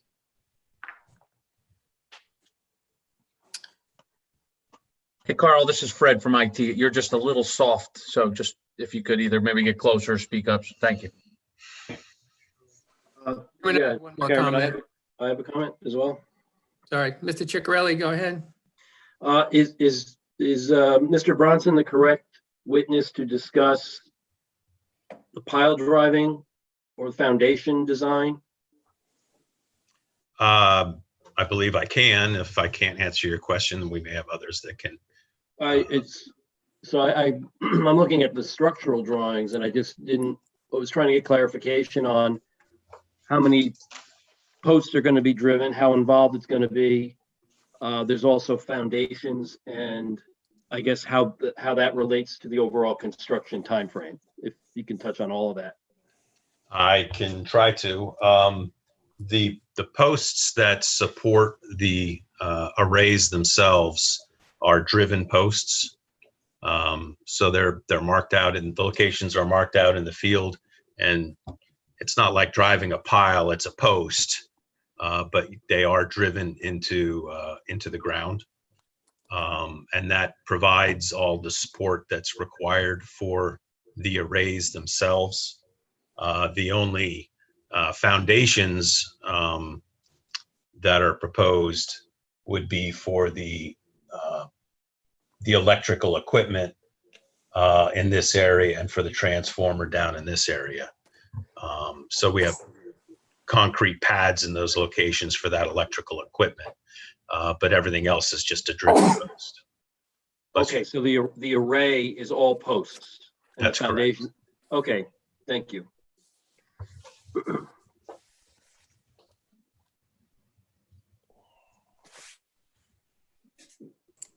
Mr. Chairman. I don't know if Mr. Bronson can answer these questions or not, but my comment at 4.2 in my memo of October 16th, I just have somebody from the applicant get on the record and say that demonstrate how they will comply with each of those requirements.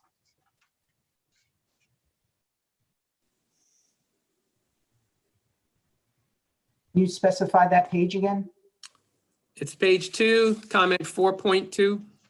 Page 2, 4.2. Ben, this is probably best for you to go through it. Well, actually, so the first one, let's just go point by point. Property owner is responsible for the maintenance of the solar panel. Of course, Ben, do you want to confirm that? Yes, You're responsible for the solar panels as well as the landscaped areas in conjunction with the solar energy system. Yes, Comcast is responsible for maintaining the solar energy system and the grounds around it. Again, you're still under oath, Mr. Strunk. Yes, sir. The next question, the next question involves removal of the energy system when it's no longer operational. I assume you take on that responsibility? Yes, Comcast does agree that if the system is no longer operational, we will remove it. And I think our engineer spoke about adequate emergency access, and the fire department has reviewed and essentially approved. I don't know if you need anything further on that, we could certainly answer any questions. Adequate security, we have the perimeter fence. Anything to add to that, Ben or Walter?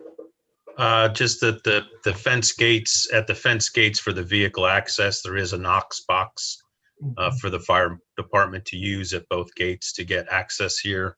And we do have a letter from the fire marshal accepting the plan. Thank you.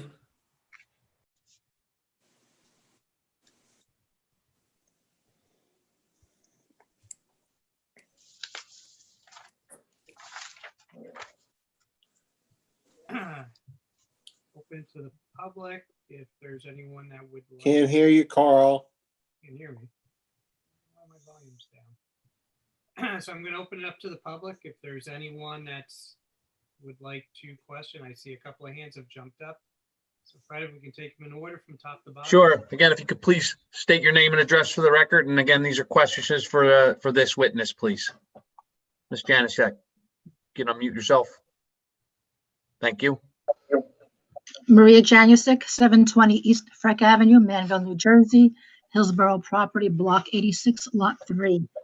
I had gone to the Hillsborough Township Planning Department and looked at the application, and I received copies of some reports. I have a copy of the project narrative from Dewberry Engineering. And what hasn't been mentioned here is that this project is requesting the following C variance.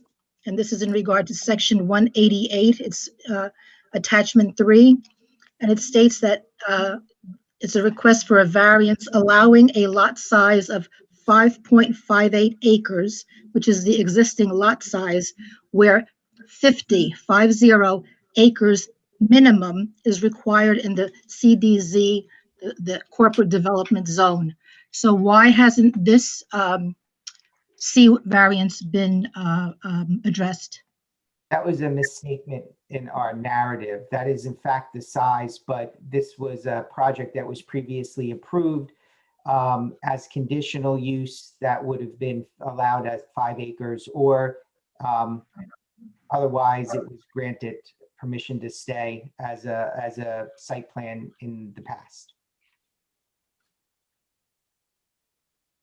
Is there written documentation somewhere of what you just said? Because how is this a mistake? I don't understand. We had it written in our narrative, and it's not a variance. I'm sorry, I have to jump in. It is a variance. You're intensifying the use of the site. You need to re-request, which you have. I don't know why anybody would think it's not being requested, but you're requesting a lot size variance. I was going under the impression that you're allowed a commercial or an office use of 5 acres, which is what the zoning says. So There, I know what you're referring to, but in this case, it's a 50-acre requirement. There are some variations within the zone, but we decided that in this case, it did not apply. okay.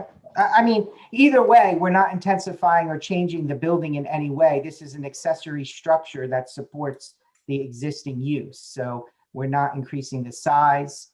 We're just creating an accessory structure to support it. Correct. And I believe you have 2 planners online. I'm sure they'll be able to help you out later. Mm-hmm. Okay, and also when did this application go before the Environmental Commission? Last week. On what date? I believe it was October 26th. Was that right? I mean, no, yeah, October 26th. Correct, October 26th. Yes.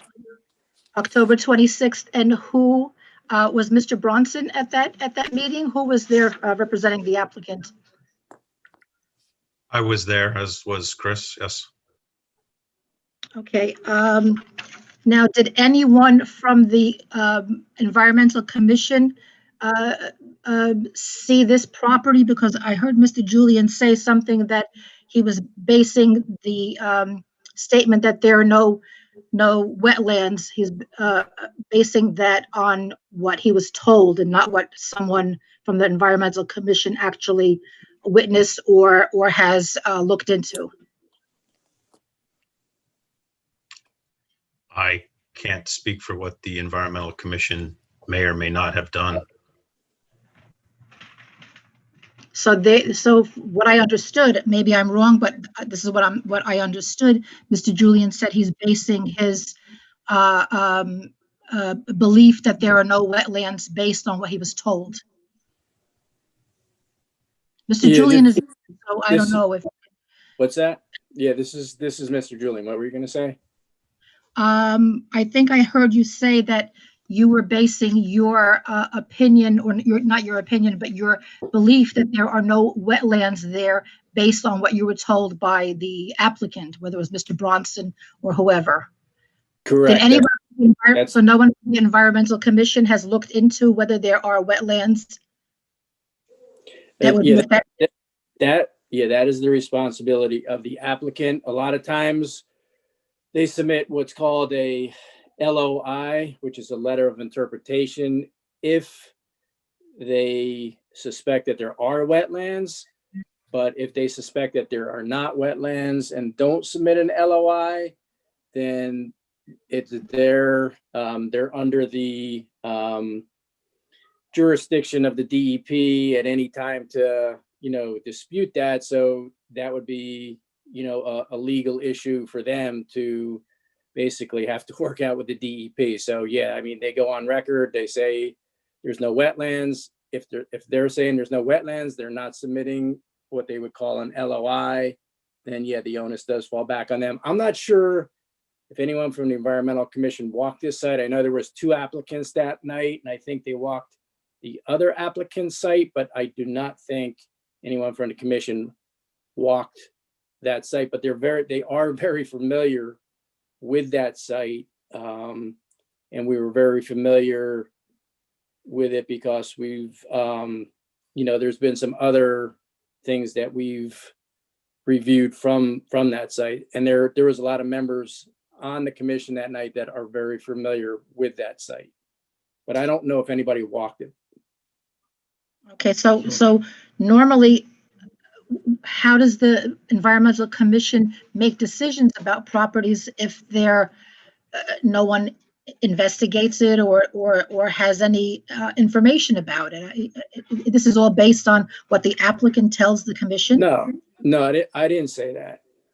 We review all of the documentation that's provided, and we have subject matter experts, all volunteers, but we have subject matter experts that review the stormwater plans, and obviously you can see all the items that were reviewed that night, including historical districts, wetlands, herbaceous plants, trees, setbacks, SPCC plans, constructional general permits. So everything is reviewed by the Environmental Commission from all the information that's provided to them by the applicant, which is a lot of information. It's stacks and stacks and stacks of paperwork, reports, and that's all provided and all reviewed by the Environmental Commission for the different environmental aspects and how they relate to that project. Okay, but all of that information is provided by the applicant, and so you have to trust in their giving the right information. Well, I mean, it's not a matter of trust. It's a matter of technical review. So the people on the Environmental Commission, like I said, although they're volunteers, we have a lot of environmental experience in a lot of different subject matters. So we're very well versed in the regulations in New Jersey, and we're well versed in the Hillsborough Township rules, regulations, ordinances, master plans, and those type of things. So it's not just, we're not just speculating on things. We're reviewing technical information, both from a regulatory, compliance standpoint, from all the state, local, federal, and, municipal regulations. So, it's a lot of those different aspects from all different angles and how they're applicable to each one of what you hear in terms of the witnesses, the engineer, the attorneys, the traffic people, the stormwater people. So yeah, I mean, that's the process. So this applicant is requesting a waiver from an environmental impact statement, and that approval is given by who? By the Environmental Commission? Planning Board. By the Planning Board. Now, also it says here that they want a waiver from providing approval from the NJDEP. Is that the same as the environmental impact statement, or is that something else? Counsel, Excuse me? I'm asking the attorney for the applicant. What she's asking. Oh, it's all related. So basically, we had our engineer evidence review maps, the National Wetlands Inventory maps, the flood zone maps, and that was the NJDEP maps, and go through and determine that there was no environmentally sensitive areas, wetlands, habitats, that type of thing. And based on that and the local knowledge and knowledge of the site, we requested a waiver from that requirement. Okay, so is that something that's going to be decided this evening? That has to be decided this evening, or is that, when does this waiver come to be decided? Now or when? The waiver During of this the meeting? the waiver of the environmental impact study was part of this application, Ms. Janusik, and if there is a desire of the board to approve it with the requested waiver, it will happen this evening. Otherwise, it will happen at some point by the time this application is completed. As for DEP waivers, that's a separate issue, ultimately to be determined by DEP if there is a need for such a waiver. I'd also like to point out the Environmental Commission is an advisory board to this planning board, and that it is ultimately up to the planning board relative to making determinations regarding environmental related items in conjunction with the board engineer who reviews all the plans accordingly. Also here regarding the environmental impact statement, as is stated on this project narrative from Dewberry Engineers, it says here, it is not, regarding the property, is not located within a flood zone. It is located within an X zone. See attached FEMA firm map, Exhibit B. So what is an X zone? It's an area outside of the 500-year flood.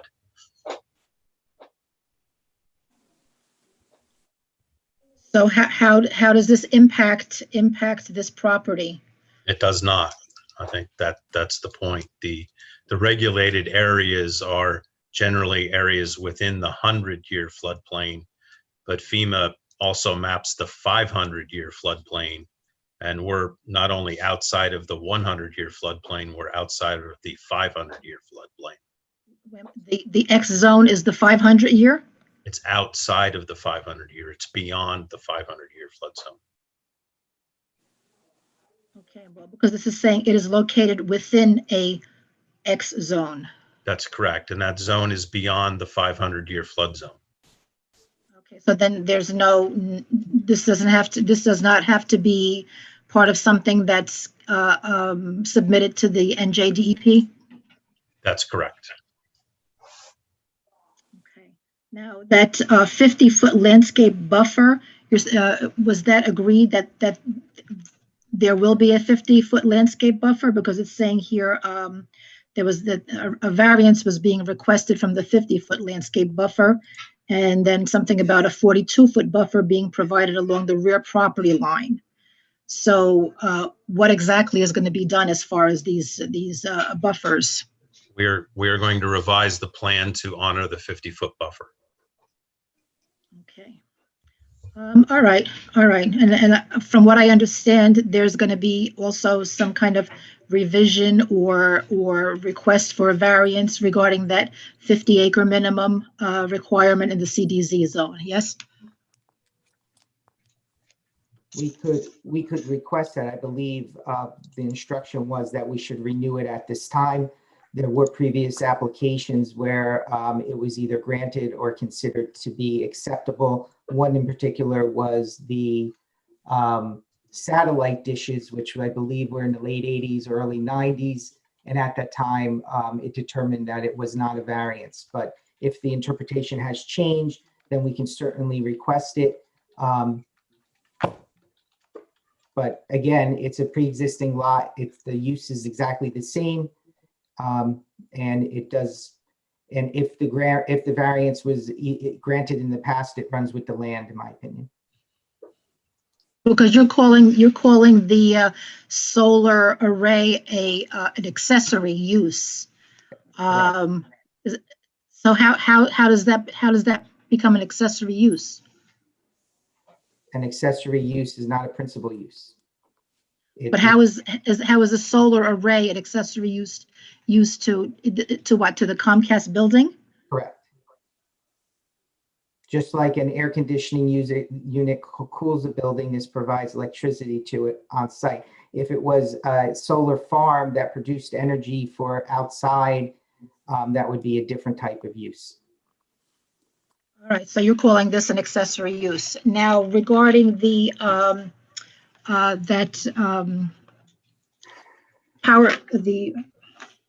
hold on a second.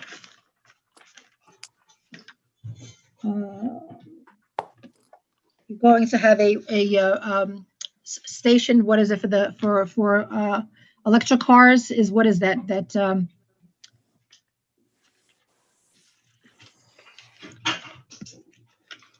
The electric car charging station is just a charging Yeah. station. Yes, is that going to be strictly for Comcast employees' use, or what is the purpose of that one? No, it would be available to anybody that has an electric car. It's available to the general public. Yes. Okay. Okay, I think that's all. Oh, no. And so the applicant is who? SunPower or Comcast? The applicant, SunPower, the owner of the property is Comcast. And so what is the relationship between SunPower and Comcast? SunPower, well, actually, Ben, you could probably address it a little clearer than I could, but you want to? Under oath, Mr. Strunk. Yes, sir. SunPower is the general contractor, manufacturer of the solar panels, and they are under contract to install the panels if this project moves forward. So why are they the applicant and not Comcast, if Comcast is the owner of the property? That's the way it was filed. You don't have to be the owner of the property to file an application. Okay, but does there have to be some kind of agreement in writing between Comcast and SunPower in order to submit this application? Nope. No? All right, thank you. That's it. Thank you. Okay. I'm just going to ask, Michael, do you need a 5 or 10 minutes? Yeah, if we could take 5 or 10, that'd be great. Okay, so. 9:40. Yeah, it's just about 9:30, so let's break and reconvene at 9:40. Okay, thank you, Chair. Sure thing.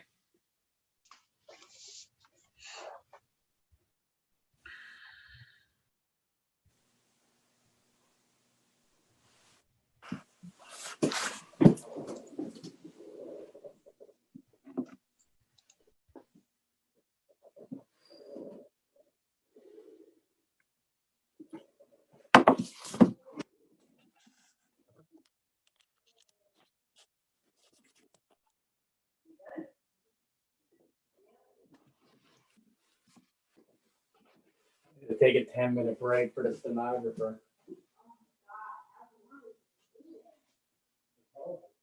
That can't be done from Manville.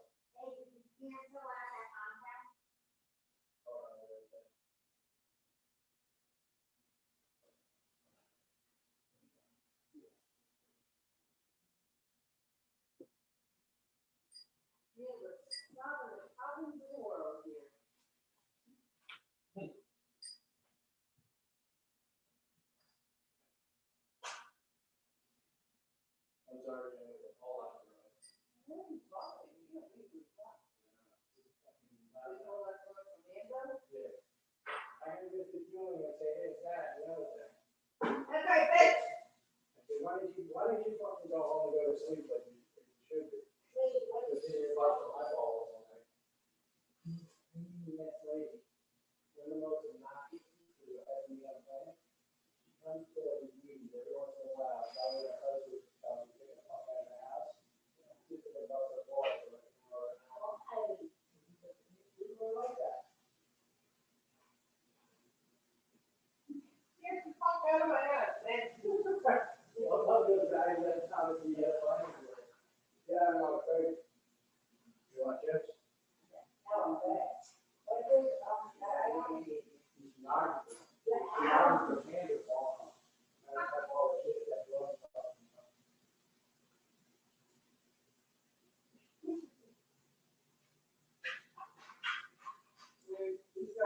It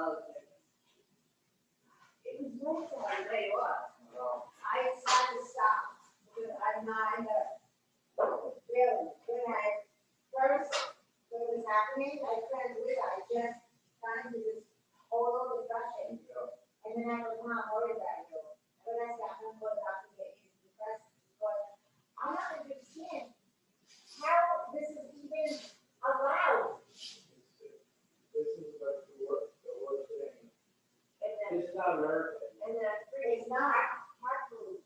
This is like, we're living in a banana republic right now. No one's even, like, how Hey, can everyone mute themselves, please?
Say, Eric?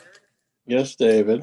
So the November 12th meeting there's no agenda, so unless you know of any reason we'd need to keep it, I'll mention to Carl that we can cancel. Well, the question is, are we going to need this meeting to be carried another week? Good question. Other than that, right. Because your buddy is going to make this longer than it is? Well, if we finish tonight, we won't have anything for the 12th. Hi, Carl. We're just talking about the 12th. We don't have any, depending what happens tonight, there's no agenda for November 12th, so you guys could cancel it tonight if you chose to. Okay. However, we have scheduled a business meeting for the 26th. Isn't that Thanksgiving? Thanksgiving? Yeah, well, we're going to have one anyway. So who's buying? It's going to be virtual. Yeah, Eric's going to deliver it to everybody's door. Yeah. The governor said no big gatherings. Corned beef sandwiches all around. There you go. Is that going to be like real, or is that going to be? I just read something about Mark Cuban investing in like a vegan version of deli meats. No, this will be real. All right, no fake stuff. Good. Okay. All right. So it looks like it's 9:40, so I'm going to ask everyone to come on back, unmute. I'm back. What's the score? Green Bay 12-3, I think. It's a barn burner. If you look at just a little bit more, we could all be participating and watching that. There you go. Eric, what's your red and blue screen over there? What are you watching? CNN. Nothing's getting called tonight. Probably not, but it's starting to shrink. Yeah. It's under 2,000 in Georgia. So, okay. Is council back for the applicant? Yes. Excellent. Fred? I am here. Is Michael back? I'm here, thank you. Okay, great. Okay. Fred, do we have anybody else from the public? Yes, we do. So I think we have all the parties here. So. All right, we'll proceed on. Yep.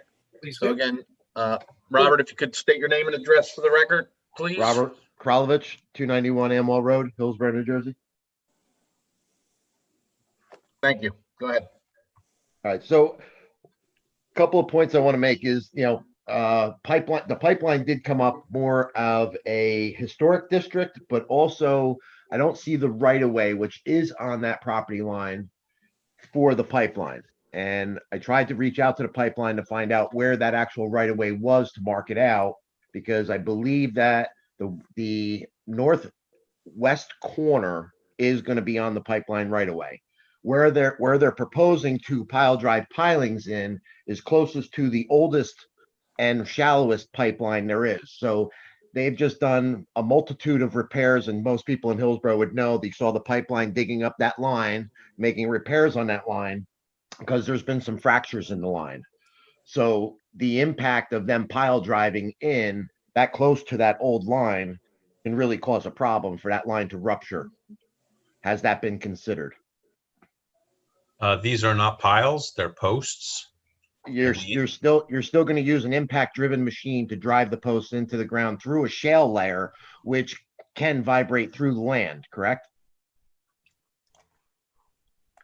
That's a yes or no. Yes or no. I mean, I don't know I know you've done a lot of solar systems. Have you done them in shale or soft soil? We've certainly done them in soft soil. I'm familiar with the shale formations that are in that area. In the range that we would be operating in, it's going to be shale that's already deteriorated. I'm not a geologist, so I can't say that then you may need a geological survey on this because the pipeline will not allow us to even, we have to hand dig any fence posts above and near the right of way. They will not allow a mechanical driven post digger to dig any post over the pipeline because of the age of the oldest line. And that right of way again extends south of the last piling next to the property line. South of that, which is closer to Amwell Road, is the white right of way expansion. Now, I did notice the survey did not have anything of the right of way stated on the survey. It shows the easement across the northwest corner of the property. Right. Can you indicate that, Mr. Mr. Bronson, can you indicate on the exhibit that's currently on the screen or another one where we're talking about? This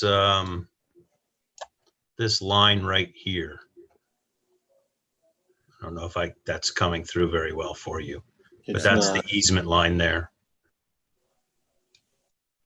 It's basically right under my mark here. Mr. Bronson, this is Fred Kinsler, IT. We don't see your mouse cursor. Could you? Let me see. It's basically right through here. Perfect. Thank you. Now, is Not that exactly as close as I can get? Is that a surveyed line or is that just a mark? That was taken from the survey that was prepared for the property. Okay. So with that being said, though, when you're going to start pile driving that close to that line, is there any impact that's going to, affect that pipe? I'm not prepared to talk to that tonight. We'll Well, have to. it should be a consideration to be taken into effect because again, they've done it pretty much within, I'm going to say a quarter mile on either side of my property. They've just done major repairs to that line, right? One right on the edge of Amwell Road, one in the field, the one in the field east, actually northeast of the property. So now in the next question I have or statement is, and this goes back to Mr. Newsick's question, is the solar array being owned by Comcast or leased to a third party?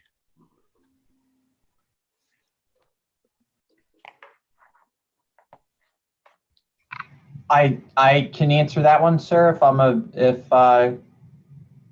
Eric, Yes, if I'm good to. Still under oath, Mr. Strong, please answer if you can. Yes, sir. It is a wholly owned solar system by Comcast for Comcast. So it'll be owned by Comcast. Yes, sir. Okay, so going back to I believe it was Walter that mentioned that the hum of the transformers. Now, this is a very quiet part of the neighborhood where basically on a foggy night, we could actually hear the light buzzing on and off. Now you're going to put a humming of a transformer that's going to be 24/7. That's going to be going across a solid surface of solar panels. You don't think that noise is going to resonate? It actually will not hum at night. It won't hum at night at all. No. Okay.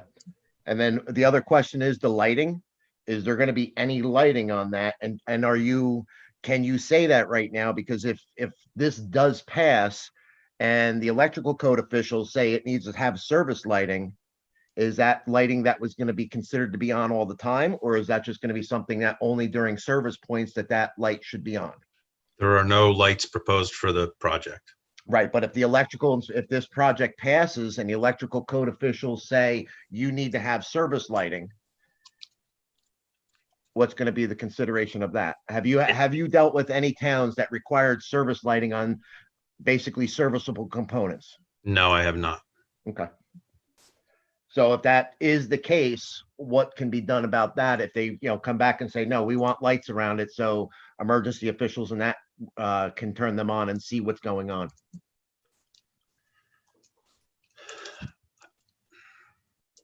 I'm not sure how. Sorry? I'm asking a question. Sorry, sir. I'm asking the question of the attorney for the applicant. Is the applicant willing to accept the condition that if a township or other governmental officials requires service lighting on the property, that this will be done in conjunction with the board engineer to ensure that there is no light coming off the property? Absolutely. Okay, the next one is the large evergreen trees that are around the existing tower fencing. Are they staying or are they coming down? Because those trees were a mandation back in CTEC when that tower originally went up, that those trees had to be around the fence, even though a bunch of them died and they never replaced them. But those trees, are they going to remain? Because that was part of the application back in 1980 for that tower to be erected before the building was even built. The only trees was that done- we're, the only trees that we're taking down are the ones I testified to earlier within the array and just to the south of the array. Okay, nothing south, near the- south between 279 Amwell Road, which is the Pauser residence. Correct. Okay. Now, going to the 50-foot buffer zone, and this is a variance because you are granted for the 5-acre usage. This is not a normal usage. This is not in accordance to a office building. This is an accessory. You are in a CDZ zone. This CDZ zone requires a 50-foot buffer of natural trees and vegetation that masks the view of any solar array, which includes fencing. So when you talk about moving your solar to 50 feet, that also should include your fencing, not to leave the fencing within the buffer. I believe that the buffer ordinance allows fences within the buffer.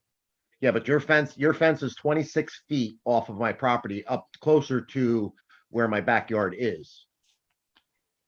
On that line there, where basically I'm pointing at a screen that I can't show you. Yeah, This is the love of virtual. Yep. But this is coming in closer on the southern corner, southwestern corner. You're closer there. I can't even see it and I have it on my phone, but I believe it was 26 feet and then it went to 46 at the other area. Am I correct in saying that? As we revise this plan to honor the 50-foot, that fence is going to move in along with the solar array. So it How will far- be further far away in? than what is current. I don't have that. Okay, so basically tonight, no decisions can be made until a redesigned plan is basically submitted. Is that correct? And I'm referring that one to the board. Yeah, what we're saying is the 40, I can't see the dimension, 46 feet right now from the line to the panel is going to be shifted back 50 feet. And in between the panel and the property will be grass, plantings, and a fence, which is all items allowed in the buffer. Yeah, but the fence is 25 feet off my property, not acceptable. A fence could be on the property line. There's no prohibition about putting a fence on the property And line. it's as in well. the CDZ zone, chapter 3, or I'm sorry, paragraph 3. It basically says it's a buffer of trees and brush. There's nothing in there about a fence. There's nothing in there about anything but trees and brush. I'm not sure what paragraph you're referring to.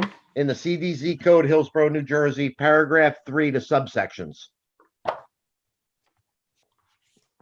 The Article 4 pertaining to buffers and conservation easements do. We're not talking about that. We're talking about the CDZ code for Hillsborough.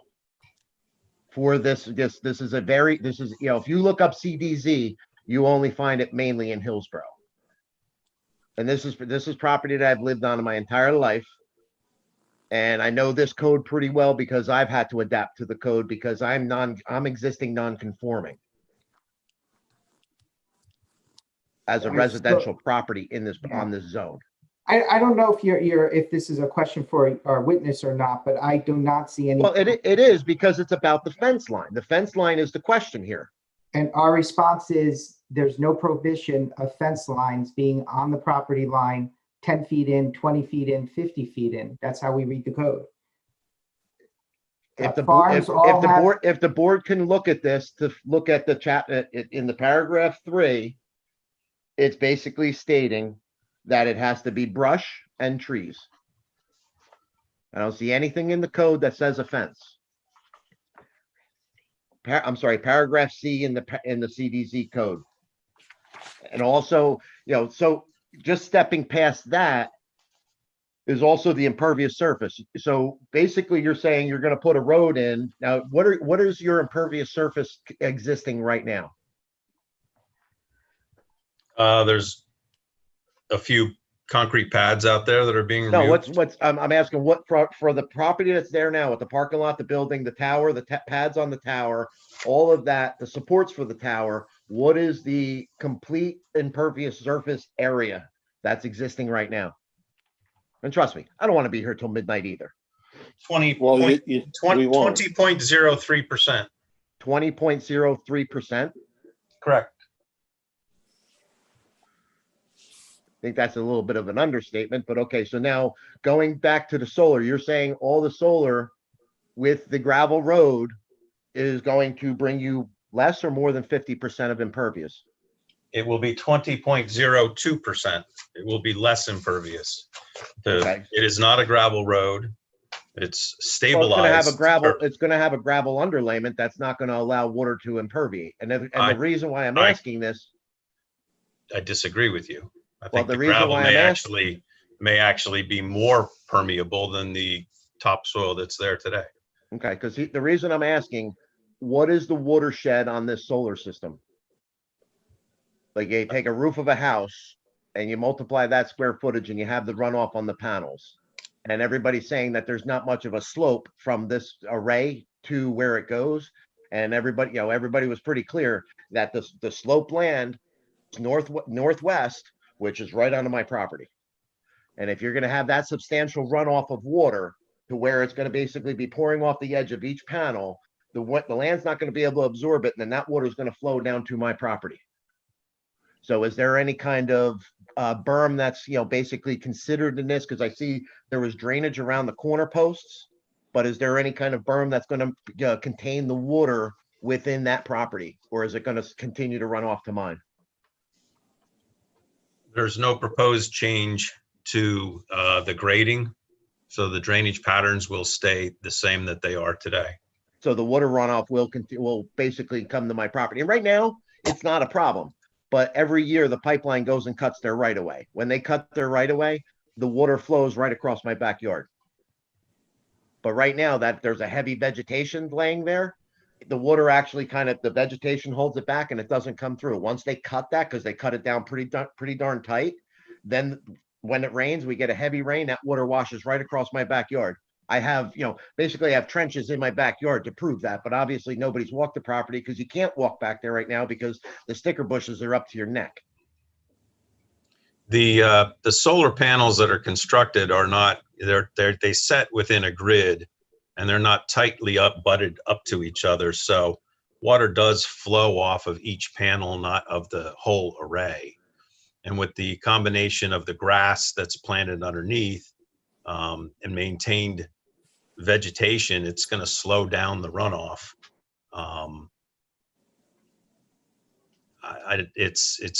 don't see it as being any more of a problem, and the calculations show that it's no more of a problem than it is today.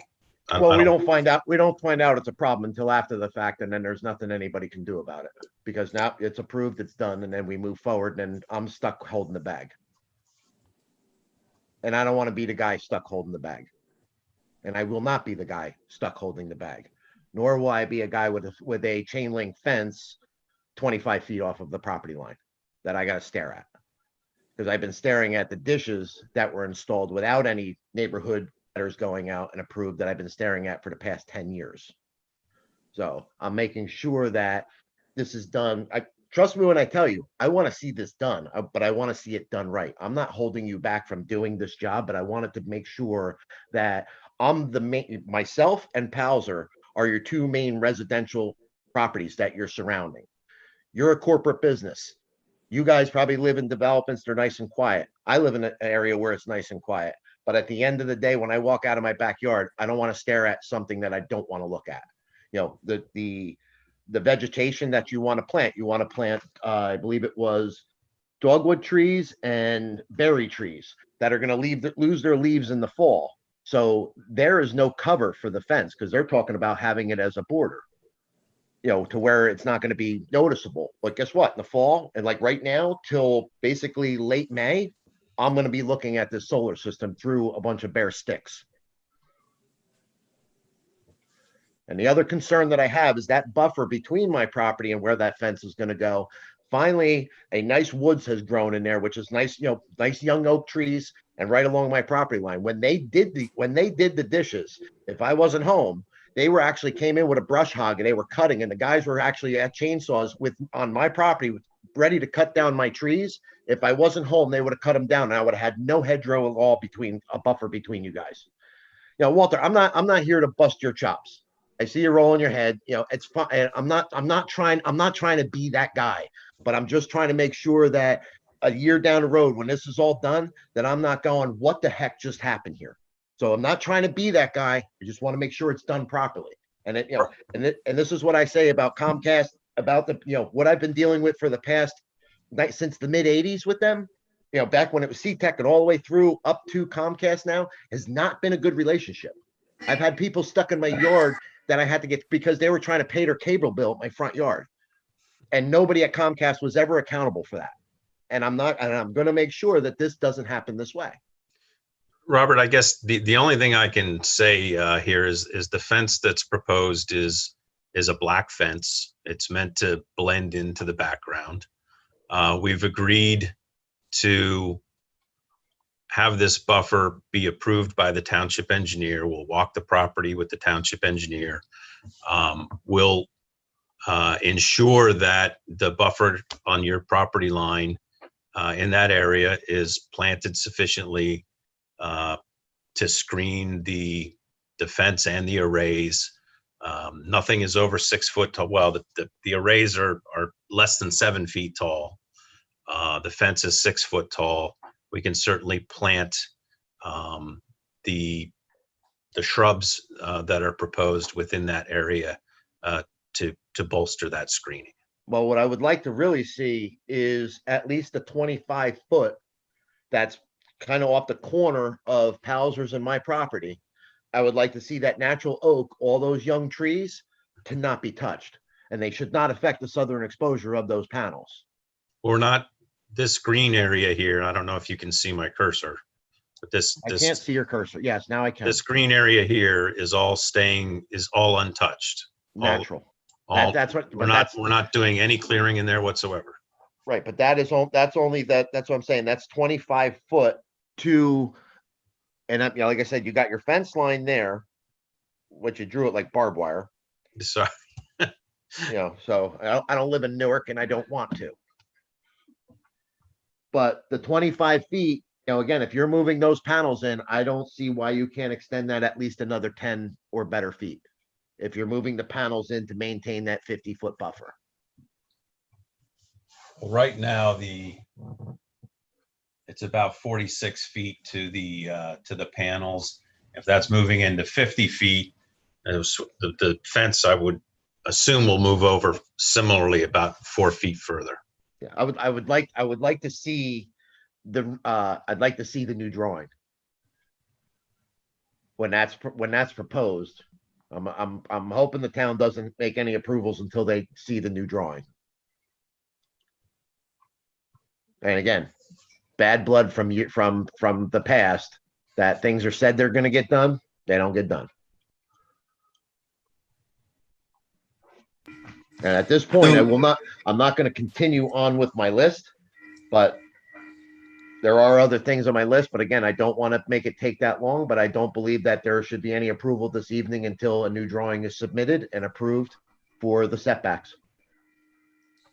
And the actual shrubs. Mr. Karlovic, this is Frank Delcor. Maybe I could. Hey, Frank. Can I just ask, what would you like to say? Maybe Mr. Braun, how far back can you move the fence so we can have an idea of what the maximum setback for the fence would be? I'm just trying to get, if there's a way to accommodate the fence line and it's not going to impact your, is there a way we can just agree on that tonight? Well, as I said, I think we can move it in the 4 feet. The only way that we can move it in further without further shrinking the array would be to lose this north-south portion of the fire access road. But that's put in there at the request of the fire marshal. So if you move it, then what are we talking about? What would be the shortest distance? It roughly 29 feet to the property line from the fence to the property line, approximately. So, Mr. Kravitz, is there? But right now, I just want to clarify something. So you're going to be moving the panels back 5 feet, correct? Because you're 46 feet. 46. 4 or 5 feet, yes. Okay, so you're going to be moving that back 5 feet. Moving that fence back 5 feet brings you 25 feet. You're not affecting your fire access road. That's correct. That's what I intended to say, Oh, was but that it would go from. you were saying eliminate that fire access road. Well, if we did that, if we didn't have that to worry about, I could pick up another 10 feet for you. Right. No, the fire access road, because trust me, I don't want my property to burn it. We need to get the fire department in there because solar panels, they float on fire in town. They need that needs to be addressed. So having that is definitely a requirement. I don't want to scrimp on safety to gain another 10 feet. I want to, 5 feet, like I said, if none of that vegetation's touched and I'm allowed to, voice my 2 cents when they're actually cutting those trees down, I don't have then I have less of an issue. If I'm included in the, in that decision of what's getting cut down, like all of a sudden they come down, oh, we got to cut another 5 feet down because we got to put the fence in. I don't want that to happen. Understood. I don't know that we would have any objection to your being there when Mr. Euro is out to inspect that buffer. Okay. Mr. Kralovich, this is Eric Bernstein, the board attorney. I know you said you have other things. This is the moment with this, if it applies to this witness. No, I'll be honest with you. Main thing is the setback, and that the water drainage is a concern of mine too. But if it comes down to where I have an extreme amount of water, then we're like I said, then there's going to be a definite issue on that as well. Mr. Euro, sorry, Mr. Kralovich, I didn't mean to interrupt. Mr. Euro? Yes, sir. You want to opine on this issue? Well, as mentioned by Mr. Bronson, there is a slight reduction in the impervious coverage on the property with the grasses that are going to be planted beneath the solar array. I believe that will impede and slow down any of the stormwater runoff onto the neighbor's property. I would definitely like to walk the property to supplement the screening or the buffering along his that westerly property line with the applicant and the neighbor to make sure that we provide the proper screenage to supplement those existing trees that are going to be there. But primarily with the drainage, I understand the concern, but the ground underneath this array is going to be grassed, and that will help infiltrate and absorb a lot of the stormwater. Right. No, that's great. And like I said, I've been documenting it for the past few storms that we had, for the growth that's there now compared to what the pipeline is when they cut it. And like I said, trust me, I don't mind a little bit of water going through. I don't want a river. That's my concern. If you recall, Mr. Bronson said that they may be in there once or twice, maybe 3 times a year, cutting back the grass. Yeah. That's the grass under the array. I'm not sure what they did in the pipeline, how they cut it back, but it will be maintained, and if it's a good healthy grow, then we should not have any real issues with the stormwater. Okay.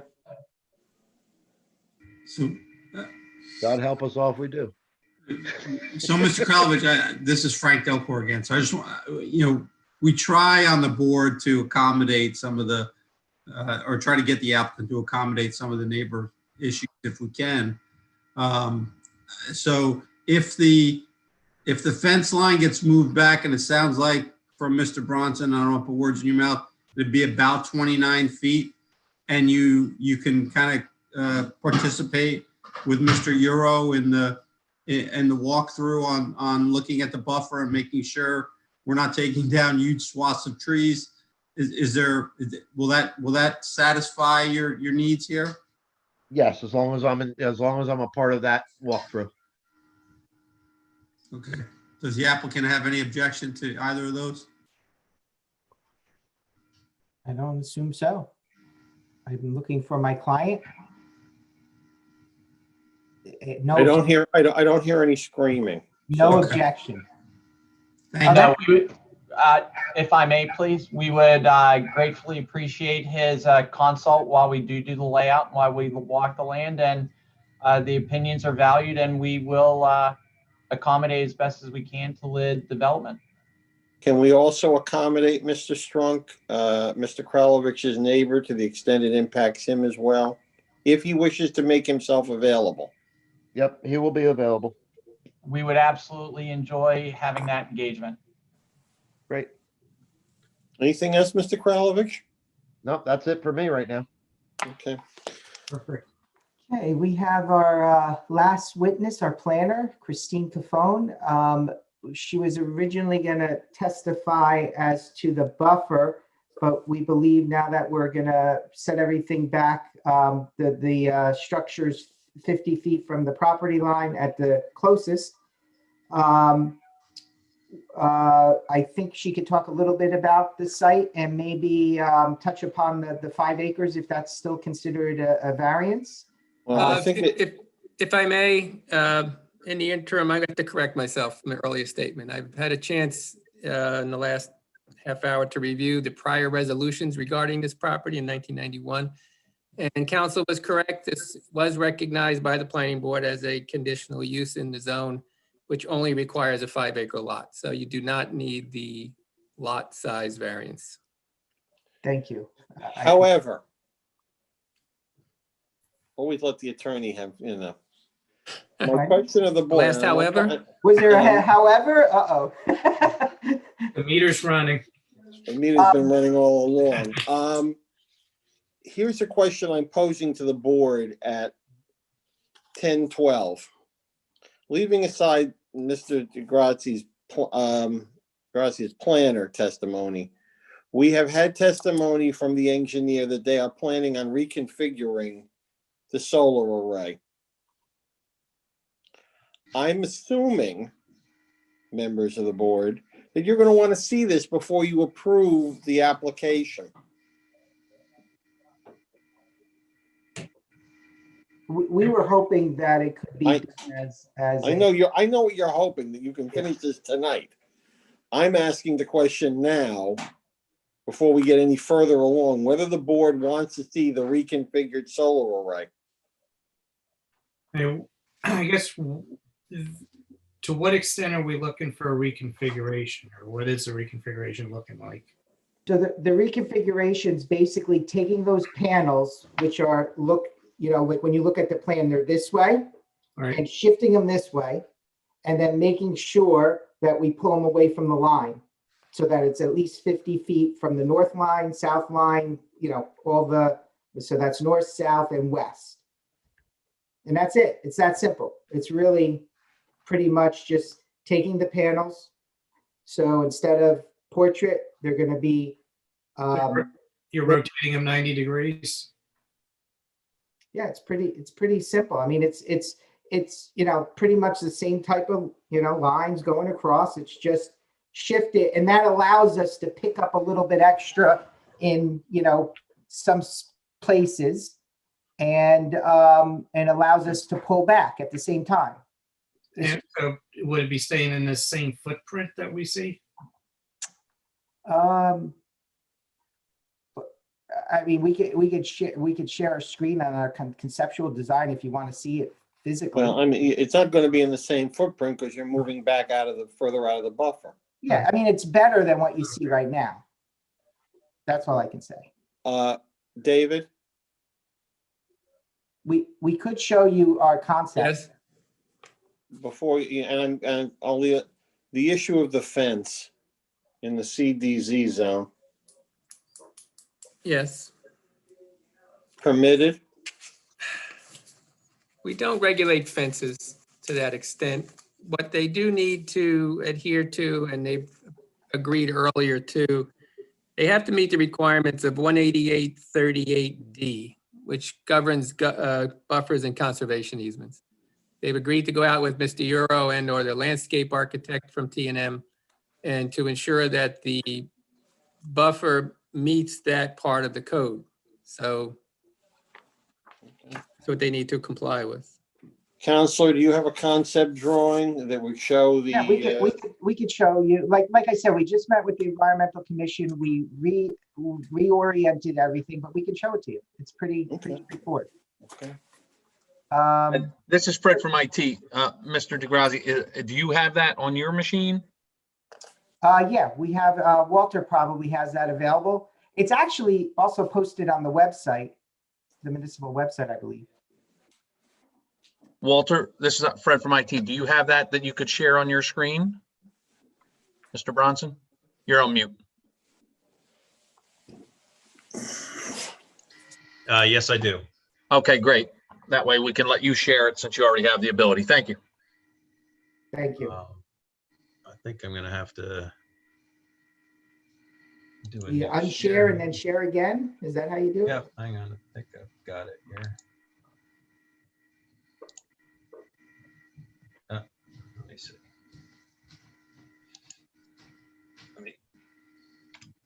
Well, that's what you all look like.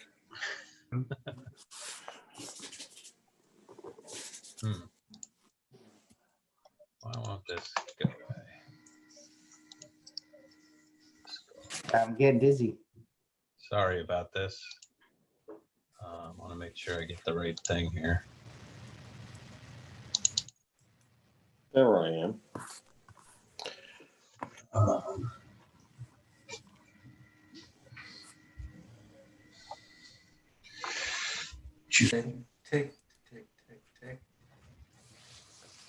No, that's not the right one. Hang on one second. Mr. DeGrazia, you said it was on, you believe it's on the Hillsborough Civic Clerk. Do you know what the title of that document might be? Let me check. Is it Exhibit PB maybe? Give me one sec. Oh yeah, I actually, you can share the screen with me, I guess. I believe this is it. That is. Yeah, that's landscape. Yep. All right, we'll mark this as A. I think we're up to A4. Okay. Yeah, so this is A4. After we, Blunt. with Okay. the Environmental Commission, we had our design team, respect the 50 feet all the way around, except to, actually all the way around because our building's on the other side. So we are, no solar array will be closer than 50 feet to property line. And this is essentially what it looks like. It's pretty much the same design, just shifted a little bit different. And the panels, actually, in terms of stormwater management, I should point out that the panels in this design has more seams, so the water flows better through this than the portrait design as well. So there'd be more attenuation below the panels, I believe. But this is it. I think the one other thing that we didn't get around to doing that we just spoke about is we'll pull the fire access road in to be closer to the arrays all the way around here and the fence with it. So, this was put together, obviously kind of rushed. But we'll be able to this doesn't show that this was pulled in, but we will do that. For purposes of the record, Mr. Bronson, can you indicate what this exhibit is and who the author of it is? The author of it is SunPower. And the title of it is Updated Site Layout Plan with We know- 50-foot setback. Do we know when this was created? This was created late last week. I don't believe it's dated, but it would have been around October 29th. One page? Correct. Can all the board members see this document? Yep. Yes. Yes. Can the public see this document, Fred? Yes, they can. Mr. Kralovich?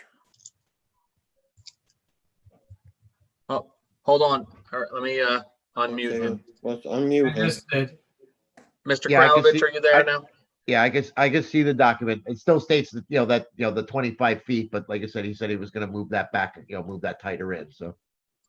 Yeah, I think what happened was the road didn't, the pavers didn't change. We just relocated the panels. But as our testimony was this evening, we will now shift that access, that fire safety access area close to the panels. And that'll bring the fence closer in on our side, allowing more growth on the neighbor side. Right, and that road's about a 10-foot wide road, right? Correct. Yeah, so that by scale, it looks like 10 foot in, so it looks like it's gonna be pretty darn close to bring it up to that 30 feet. Correct? 29 to 30 feet, yes. Yep, okay. Any Mr. board Mr. members have any questions of Mr. Bronson relative to this exhibit? No, Mr. Bernstein, this is Frank. Just, to your earlier question, given the fact that the footprint is pretty generally the same, I mean, there doesn't seem to be a significant variance off of the way it lays out, and if it pulls in, I'm generally okay with this, provided that the final, engineered version, Mr. Euro and Mr. Maskey get a chance to, obviously bless, but of course. But from this perspective, I don't see much significant variance from what we saw before. Any other board members have any questions as to this exhibit? Nope, I This is Mr. concur. Remick. I echo Committeeman Delacour's comments.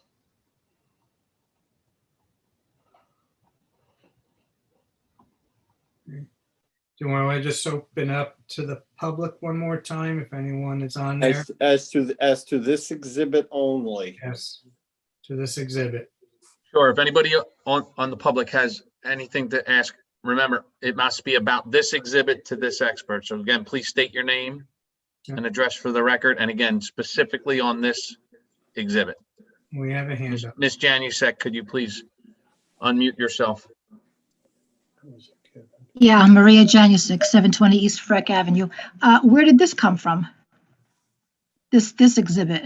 Was this part of the application that is at the planning department that was available to the public?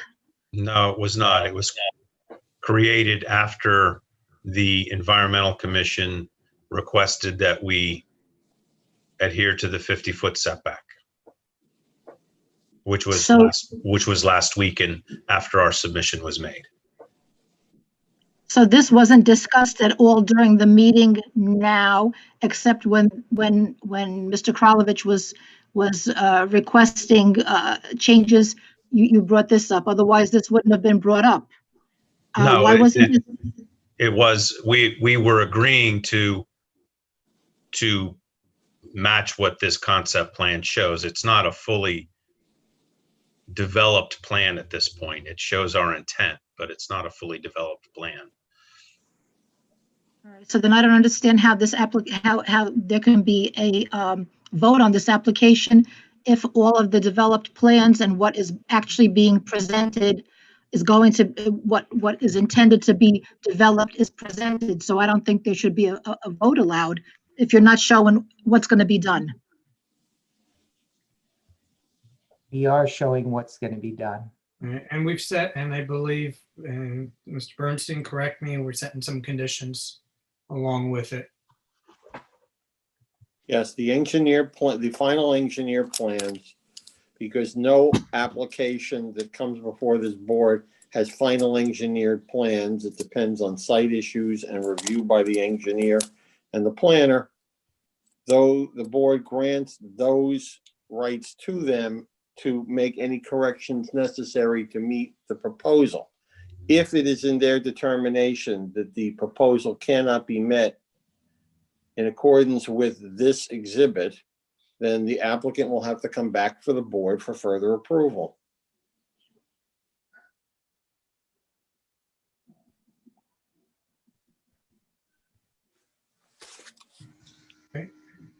Any additional questions? All right, I don't see any. I see none either, Chairman. Counselor, So we actually have a planner with us this evening, but since we weren't sure about the setback, so we had her here just in case. Since we're not requesting any waivers at this point, I don't see a need to have her testify. So unless the board has a specific question, we don't have any variances.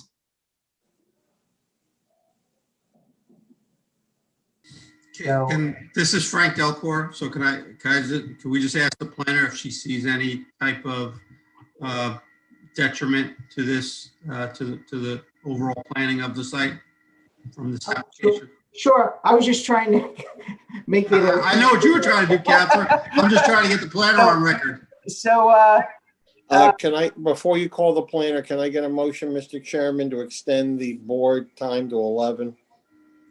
yes, I can, since we're coming up on 10:30, may I have a motion to extend to 11 PM? So moved. This is Frank Delcor. Second. Mayor, Deputy Mayor. All in favor? Aye. Aye. Thank you. We do appreciate that extension. Christine, are you still there? I am, yes. Hi. Oh, good okay, there evening. you are. Hi, I didn't see you on my screen. I'm here. We'll have you sworn in and then qualified. Yes.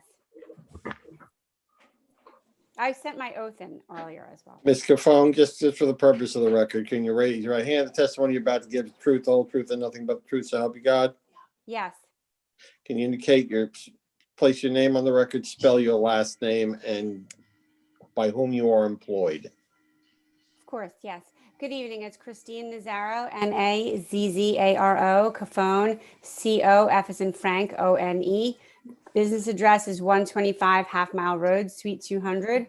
I am employed by the Cafone Consulting Group. I've been testifying as a professional planner for about 24, 25 years, and I've been qualified in Hillsborough as well as about 400 other planning and zoning boards throughout the state of New Jersey. My licenses are current and valid. In addition to appearing before planning and zoning boards, I'm an adjunct land use instructor for the Rutgers Center for Government Services, where I teach planning and zoning courses.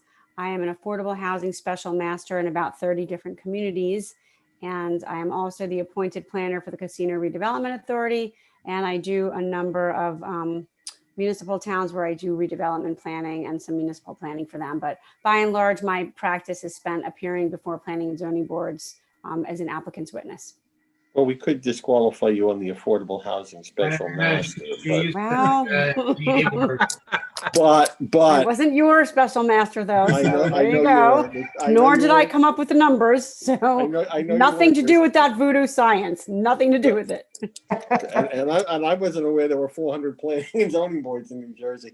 Well, think about it. There's 450 towns, and most of them have a planning and zoning That's- board. that's So that true. gives you about 800 to get to. So I got a lot still to do.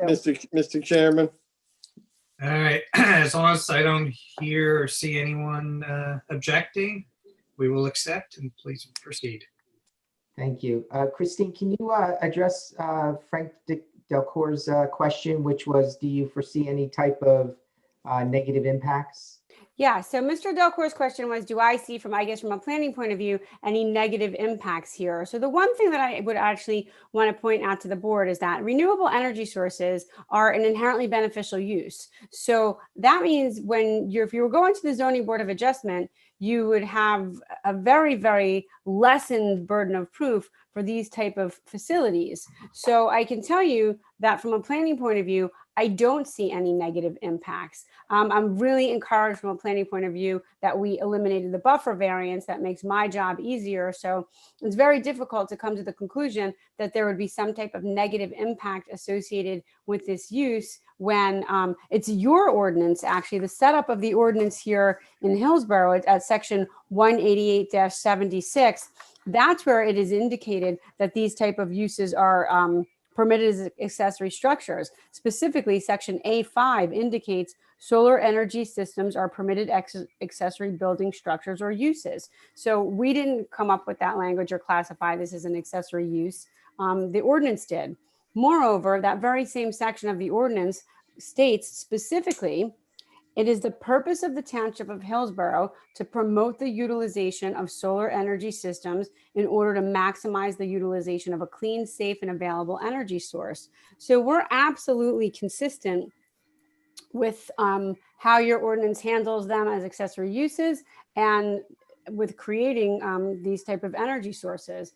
Now, Mr. Maskey in his review letter did ask us and guide us towards looking to the buffering. And he, as he pointed out earlier in the evening, it's not just the 50-foot buffer, but also the quality of the buffer and what goes into that buffer. So I think that you have a willingness on behalf of the applicants, and I think Mr. Bronson testified that we would put in some low-growing shrubs. I mean, obviously, you're not going to have an ordinance that requires substantial tall bufferings around a solar array, because that would defeat the purpose. You can't put plants in to defeat the purpose of and shield the very things that are being encouraged in the ordinance. So I think that the application that you have before you is a substantially conforming application. It needs no variance relief. Your ordinance encourages these type of uses, the renewable energy. Not only does your ordinance encourage them, but the New Jersey courts have found them to be inherently beneficial uses. And one of the state, if I did have to testify tonight and I did have to establish the positive criteria, one of the things that I would have told you was that I believe that the purpose N of the land use law was advanced, which also talks about the renewable energy sources. So if there did need any type of variance relief, there's certainly plenty of testimony that I could have offered. I could have also testified, had I testified, the ability of the site to support it. There's already satellite dishes on. So one could make the argument that the site was already supporting a secondary accessory use, because we would be removing those satellite dishes in conjunction with this application. So I guess I could have just said, no, I don't see any negative impacts, but that would have been a net opinion. So I wanted to give you the background on what informed my decision as a planner practicing for 25 years as to why I don't see any negative impacts on this variance-free application. But rather than just say, well, it's variance-free, I wanted to give you some of the background of the things that I've listened to tonight, and in my research and preparing for the case and the review of the ordinance and the review of the site and looking what exists on the property today are all of the things that informed my decision, or my opinion, really. Thank you, Christine. You're welcome. Thank you very much. You're welcome. Leaving aside that testimony, does anyone have any questions of Ms. Gaffone?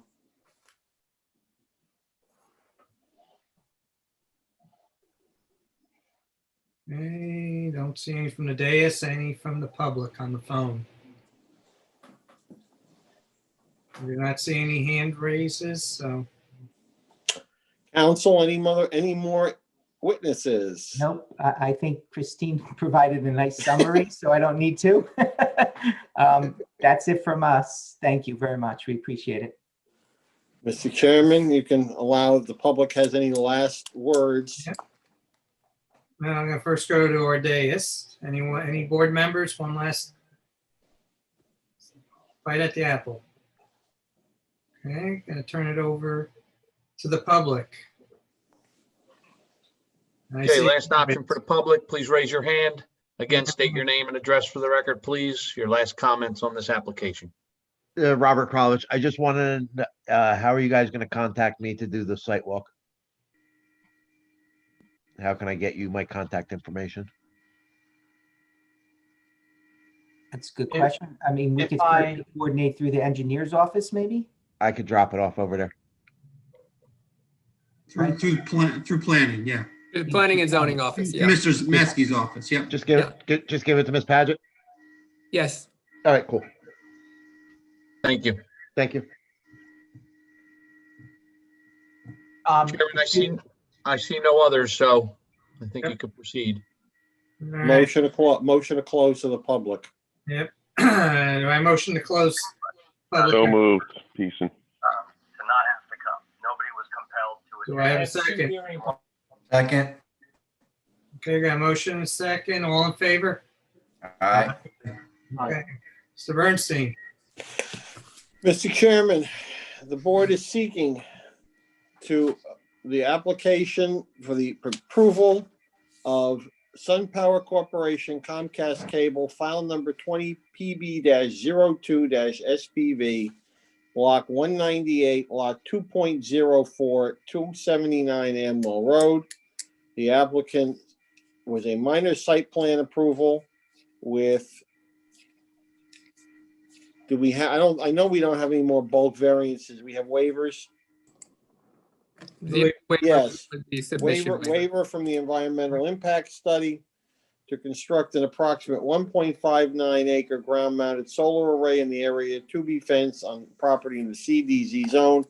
In addition, the applicant will abide by all of the provisions of the report from Robert Euro at T&M Engineering dated, just had it in front of me. Sorry. October 16th. Yes, as well as the planner's report from David K. Maskey, PPAICP Planning Director for the Township, also dated October 16th, 2020. The fire marshal's report from Mr. Weniger, and agrees to all of the conditions and offers made to the board as to the neighboring property owners and related items that are set forth in the record. Thank you. So may I have a motion to approve this application as outlined by Mr. Bernstein?